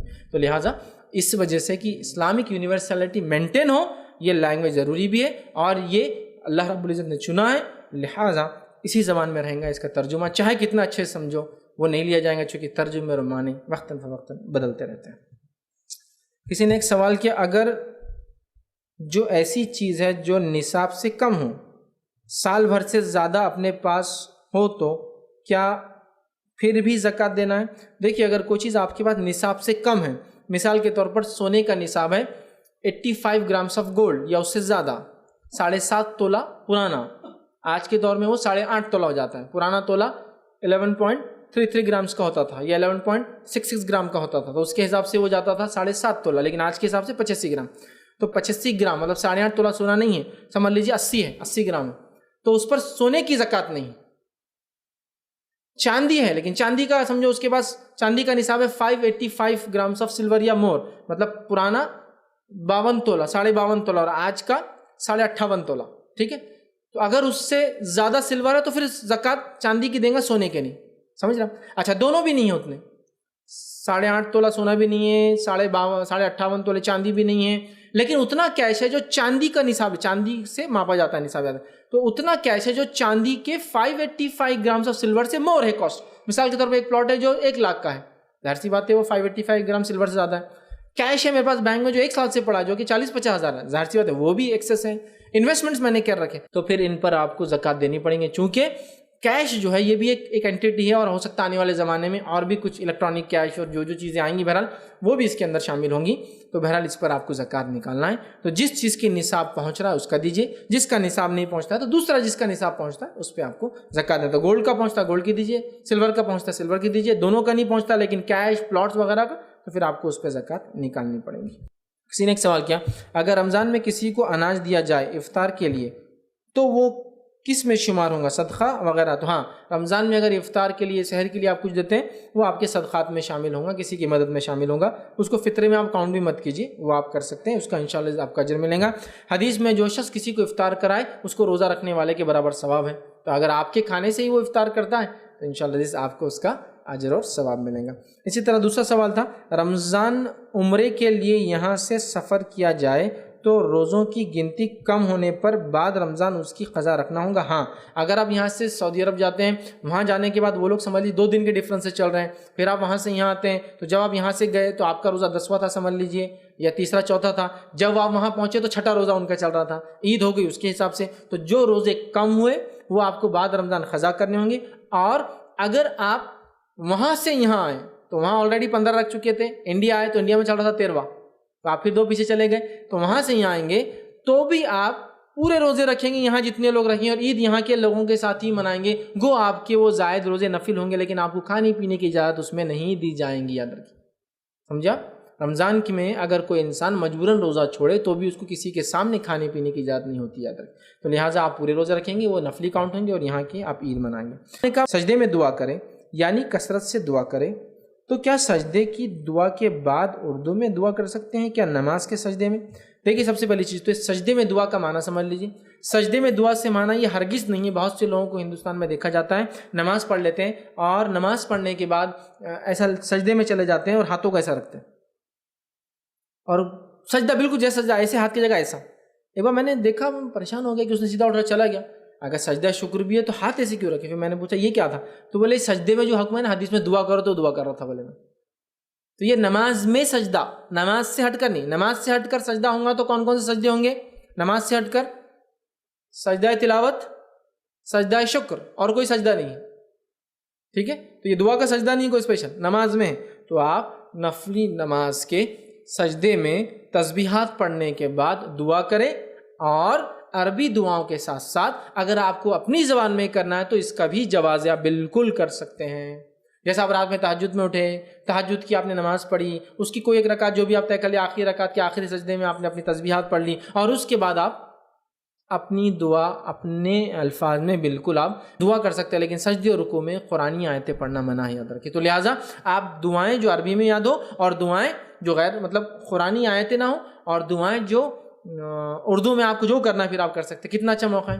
اب اگر آپ یہ مسئلہ کسی کو نہیں ایسا نہیں ہوتا، جہاں جواز ہے وہاں راستے بند کرتے ہیں، اور جہاں جواز نہیں ہے وہاں بڑے بڑے راستے کھول کے رکھے ہوئے ہم نے، حلال آئیے سینٹر کھلے ہوئے، اس کے حرام کاریوں کے لیے سینٹر کھول دیے، جہاں جواز ہے اس کو بند کرتے ہیں ہم جو صحیح ہے، اور جو حرام ہے اس کو بالکل دھڑلے سے ہم کھول رہے ہیں۔ سمجھ رہے ہیں بات کو؟ تو لہٰذا اس کا جواز ہے۔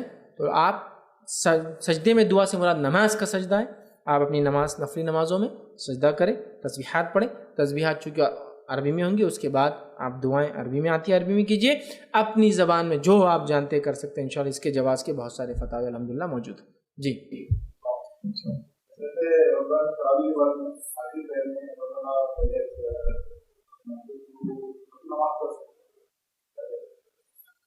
بھائی نے سوال کیا کہ رات میں تراویح پڑھنے، چونکہ رمضان کا مہینہ ہے اور اللہ رب العزت جو ہے پہلے آسمان پہ ہوتا ہے رات کے آخری حصے میں، تو الگ سے اور نفل نماز پڑھنے کا کیا ہے؟ تو بالکل آپ پڑھ سکتے ہیں، اس میں کوئی مسئلہ نہیں۔ کچھ لوگوں کا اس میں ایسی رائے ہے، لیکن وہ شدید مطلب جس کو کہیں گے ایک رائے کی ایک شدت ہے کہ نبی اکرم صلی اللہ علیہ وسلم صرف 8 پڑھی نا اور 3 تو نہیں پڑھنا، لیکن اکثر علماء نے یہ رائے دی ہے نہیں، راجہ یہ کر سکتے ہیں، رمضان ہے، اسپیشل موقع ہے، تو آپ رات میں تراویح کے بعد بھی رات میں گھر جا کر رات میں اور نفل اضافہ جیسے خاص رات میں آخری پہر میں کرنا چاہتے ہیں تو بالکل کیجیے۔ اب چونکہ رمضان میں نماز جماعت سے مل رہی ہے تراویح تو جماعت سے پڑھ لیں، لیکن انسان چاہ رہا ہے کہ بھائی آخری پہر کا فائدہ اٹھاؤ، چونکہ سب تو آخری پہر میں نماز نہیں پڑھ سکتے نا، اور آخری 10 دن ہوتی ہے مسجدوں میں، کچھ سب میں نہیں ہوتی وہ بھی، تو بہرحال بالکل آپ انشاءاللہ عزیز الگ سے نفل نماز اپنی بہرحال رات میں تہجد کے وقت میں پڑھ سکتے ہیں۔ بس یہ کرے آپ کہ اگر آپ کا پلان تہجد پڑھنے کا ہے تو آپ وطر کو چھوڑ دیں، پھر تہجد پڑھیں اور اس کے بعد اپنی وطر کو کریں، اس کے بعد سحر کریں اور پھر اپنا فجر کے لیے جائے، جو بھی آپ سحر کے بعد کرنا ہے جو بھی کرنا ہے، لیکن وطر کو آپ باقی رکھیں گے، اس لیے کہ وطر رات کی آخری نماز ہوں گی اور اس کے بعد آپ فجر کے لیے جائیں گے۔ جی ویسے میرا 2 سوال ہے۔ رمضان مبارک میں شادی کے لیے بولتے ہیں کر سکتے ہیں جی، اور دوسرا سوال یہ ہے کہ شادی میں زیادہ تر گفٹ دیتے ہیں کہ بابا عادت پہ جائے۔ جی بھائی نے 2 سوال کیے کہ اگر آپ کا پلان ہے تو آپ کر سکتے ہیں رمضان میں بھی۔ بھائی نے 2 سوال کیے کہ رمضان اور محرم میں کیا ایک انسان شادی کر سکتا ہے؟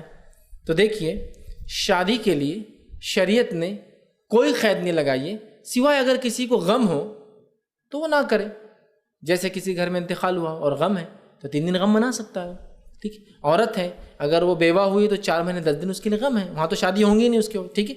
لیکن اس کے علاوہ ایسا کچھ بھی نہیں جہاں آپ شادی کے لیے کوئی ہے کہ یہ ٹائم پہ نہیں وہ ٹائم پہ نہیں، نہ کوئی گھڑی، نہ کوئی وقت، نہ کوئی دن، نہ کوئی مہینہ۔ شادی عصر کے بعد بھی ہو سکتی ہے، شادی مغرب کے بعد بھی ہو سکتی ہے، شادی عشاء کے بعد بھی ہو سکتی ہے، شادی فجر کے بعد بھی ہو سکتی ہے، شادی تہجد میں بھی ہو سکتی ہے، لیکن کلیئر ٹائٹل شادی ہو ہے تو پتہ چلا گڑبڑ کرے ہوئے رات میں کر رہے، ٹھیک ہے، کبھی بھی ہو سکتی ہے۔ لیکن ہمارے پاس بڑا مسئلہ ہے، شادی محرم میں نہیں ہوتی، شادی سفر میں نہیں ہوتی، شادی رمضان میں نہیں ہوتی۔ اچھا ایک عجیب مسئلہ، میں نے کسی سے پوچھا شادی رمضان میں کیوں نہیں کرتے، اور ایک پڑھا بھی میں نے کتاب میں، تو بولے رمضان عبادت کا مہینہ ہے اس لیے شادی نہیں کرنا اس میں۔ تو سوال یہ شادی کیا ہے پھر؟ نبی اکرم صلی اللہ علیہ وسلم فرما رہے ہیں نکاح آدھا دین ہے، تو آدھا دین عبادت نہیں ہے، تو نہیں بولے رمضان عبادت کا مہینہ ہے شادی نہیں کرنا, اور رمضان میں شادی کی طلاق ہو جاتی, بولے عبادت کے مہینے میں شادیاں کر رہے, بولے کیا عجیب و غریب. تو آپ رمضان میں شادی کر سکتے ہیں, آپ محرم میں شادی کر سکتے ہیں, آپ سفر میں شادی کر سکتے ہیں, آپ سال کے 12 مہینوں میں 355 اسلام کے اعتبار سے وہ دن ہو چاہے وہ رات ہو, جب تک شادی کی کنڈیشنز پورے ہو رہے ہیں اس کی شرائط, آپ کبھی بھی کر سکتے ہیں. تو یہ ایک بدعقیدگی ہے, توہام, وہم ہے, سمجھے آپ کہ ایسا ہوا تو ایسا ہوتا ہے. یہ ساری چیزیں اللہ اس سے ہماری حفاظت کرے. لوگ جدید ہونے کا دعویٰ کرتے ہیں لیکن آج بھی اتنے ہی قدیم ہیں, اتنے ہی پرانے اور جاہل ہیں. جیسا کہ مثال کے طور پر فلائٹس میں 13 نمبر کی روئی نہیں ہوتی, معلوم آپ کو. یو ایس اور یورپ کے اندر آپ کو 13 نمبر کا فلیٹ نہیں ملے گا, 13 فلور نہیں ملے گا آپ کو کہیں بھی. اپنے آپ کو بڑا جدید ماڈرن بتاتے ہیں, اتنے بدعقیدگی ہیں. معلوم 13 نمبر کی رو نہیں ہوتی, 11 12 14 15 16. ارے فلیٹس بھی سیم 10 11 12 14 15 16. 13 کہاں غائب نہیں بولے, 13 بولے وہ منحوس ہوتا ہے. تو نام جدیدیت کا دے دیا, آج بھی اتنی قدیم ہے, بیچارے اللہ رحم کرے. تو یہ سب توہام ہے, یاد رکھیے. تو آپ محرم میں شادی کر سکتے ہیں, آپ رمضان میں شادی کر سکتے ہیں, آپ کسی بھی وقت شادی کر سکتے ہیں, اس کی کوئی بات نہیں. آپ عصر کی بات کیجیے, آپ مغرب کی بات کیجیے. میں نے یہ تک سنا ہے کہ مغرب کی شادی ٹوٹ جاتی ہے اگر عصر کی بات طے ہوئی تو, کیونکہ دن بدل گیا نا. بولے سب توہم ہے, سب وہم ہے, اس کی کوئی حقیقت نہیں. بالکل انسان ایسا کر سکتا ہے. کیا اس زمین کی زکوٰۃ دے سکتے ہیں جس کو بیچ کر اپنا گھر بنایا ہو ان فیوچر, گھر بنانا ہو ان فیوچر؟ تو دیکھیے ہر وہ چیز جس کو آپ انویسٹمنٹ کے طور پہ لیتے ہیں یا یہ نیت سے لیتے ہیں کہ اگلی بیچ دوں گا, مطلب وہ بزنس ہو گیا, وہ بزنس ہو گیا, وہ کموڈیٹی ہو گیا, وہ چیز بزنس کی ہے, فروخت کرنے کی ہے. تو اس پر ایکچوئل جو ریٹ میں بکیں گا, جو ریٹ میں لیا ہوا نہیں, ایکچوئل جو ریٹ میں بکیں گا اور جتنے سال آپ کے پاس رہیں گا, ہر سال اس وقت کے ریٹ کے حساب سے زکوٰۃ دینی پڑیں گی. مثال, میں نے ایک پلاٹ لیا 100 روپے کا, سوچتا ہوں کہ بچوں کی شادی میں یا پھر بچوں کی تعلیم کے لیے یا پھر کچھ فیوچر میں جا کر بیچ کر اپنے لیے کچھ کروں گا یا میرے بڑھاپے میں کام آئیں گا. میں وہ گھر لیتا ہوں اور اس گھر کو میں رکھتا ہوں, تو ہر سال 100 روپے کے لیے اگلے سال اس کا ریٹ ہوا 110 روپے, تو مجھے اس سال 110 کی زکوٰۃ دینے. اس کے بعد 125 ہوا تو اس سال 125 کی زکوٰۃ, پھر اس کے تیسرے سال چوتھے, تو پورے جتنے سال رہیں گا اتنے سال آپ کو اس کی زکوٰۃ نکالنا ہوگی. سمجھ رہے ہیں بات کو؟ اس لیے کہ آپ نے بیچنے کی نیت سے لیا ہے وہ چیز اور آپ سٹاک کر کے رکھیں, مطلب آپ کی ضرورت سے زیادہ ہے اور آپ کو سیل آؤٹ کرنا. تو اگر آپ نے ایک زمین لی ہے جس سے آپ اپنا گھر بنانا چاہتے ہیں لیکن اس کو بیچنا ہے, اس سے نفع آنے والا ہے, آپ سیل کرنے والے, ہاں وہ زمین جس پہ آپ کو گھر بنانا ہے اس پہ زکوٰۃ نہیں, چاہے وہ 100 سال پڑی رہو. یہ 1-2 پلاٹ لیا آپ نے, آپ سوچ رہے ایک پلاٹ بیچ کے دوسرا بنا لوں گا, 10-10 لاکھ کے 2 پلاٹ لے لیے. اب فیوچر میں کیا کریں گے, پیسے کی قیمت تو گر جائیں گی, 2 پلاٹ کیا ہوں گا, اپن بعد میں اس کو بیچ دیں گے, یہ 20 کا ہو جائے گا تو یہ بھی 20 کا ہو جائے گا, گھر بن جاتا ہے اس پر. ایسا آپ سوچ رہے تو پھر یہ پلاٹ کی آپ کو دینا پڑیں گی زکوٰۃ, ٹھیک ہے. تو لہٰذا اگر آپ نے ایسا کیا ہے, ایک زمین لی ہے جس کو آپ مستقبل میں بیچنا چاہتے ہیں, چاہے کسی بھی وجہ سے, آپ کو اس پہ زکوٰۃ دینی ہوگی چونکہ آپ کے استعمال سے زائد ہے. آگے انہوں نے پوچھا, جو والدہ اپنی بچے کو دودھ پلاتی ہے, رضاعت ہے, کیا وہ روزہ رکھ سکتی ہے, اور اگر نہ رکھے تو کیا گناہ ہے؟ تو دیکھیے, جو اولاد کی رضاعت, دودھ پلانے کا جو مسئلہ ہے, تو اگر ایک خاتون اپنے بچے کو دودھ پلاتی ہے اور روزہ رکھنے سے اس کے دودھ میں کوئی کمی نہیں ہوگی تو وہ روزہ رکھے, اس کے لیے یہ بہتر ہے. لیکن اگر دودھ میں کمی ہو جائے اور بچہ اتنا چھوٹا ہے کہ وہ دودھ پہ ہی مکمل ڈیپینڈ ہے, تو ظاہر سی بات ہے اس کا وہ حق ہے. تو ایسی حالت میں اگر روزے چھوڑتی ہے اور اسے ڈر اور خدشہ ہے یہ روزوں کو بعد میں مکمل نہیں کر پائیں گی, تو ہر روزے کے بدلے فدیہ دے دے. فدیہ سمجھتے ہیں آپ؟ فدیہ یہ ہر روزے کے بدلے کفارہ ہے قسم کا, کہ وہ جو آپ نہیں رکھ پائیں گے اس کے بدلے آپ دے دیں. اور فدیہ ہے ایک مسکین کو ایک دن کے بدلے, ایک روزے کے بدلے کھانا کھلانا. تو لہٰذا آپ کیا کریں, ایک مسکین کو کھانا کھلا دیں, یہی آپ کے لیے بہتر ہے. لیکن آپ کو لگتا ہے رکھ پاؤں گی تو ایک الگ مسئلہ ہے. لیکن جنرلی میں دیکھتا ہوں عورتوں کو, حمل ہے روزے چلے گئے, رضاعت ہے روزے چلے گئے, 20 روزے کیسے رکھ پائیں گے؟ ممکن نہیں ہوتا ہے کبھی کبھی, سمجھ رہے آپ؟ لہٰذا بیٹر یہ ہے کہ پھر فدیہ دے دے, یہ زیادہ اچھا ہے. لیکن ڈاکٹر سے کنسلٹ کر کے اپنی صحت کو دیکھے. ایسا کہ پیگننٹ ہے لیکن روزے رکھ سکتی ہوں, ایسا کوئی بہت ایشو نہیں ہے تو رکھ لیں, کوئی مسئلہ نہیں. رضاعت ہے لیکن روزے رکھ سکتی ہوں, کوئی مسئلہ نہیں, رکھ سکتے. چونکہ یہ ایسا ہے کہ وہ اس کی کنڈیشن پر ڈیپینڈ ہے, لہٰذا وہ جو کرنا ہے پھر کنڈیشن دیکھ کے کرے. اگر وہ رکھ سکتی ہے, امید ہے تو رکھے, نہیں تو فدیہ دے دے. چونکہ لانگ ٹرم میں اتنے روزے چھوڑنا اور اتنے رکھنا ممکن نہیں ہوتا, تو لہٰذا فدیہ دے دے, وہ زیادہ اس کے لیے انشاءاللہ عزیز بہتر ہوگا. جی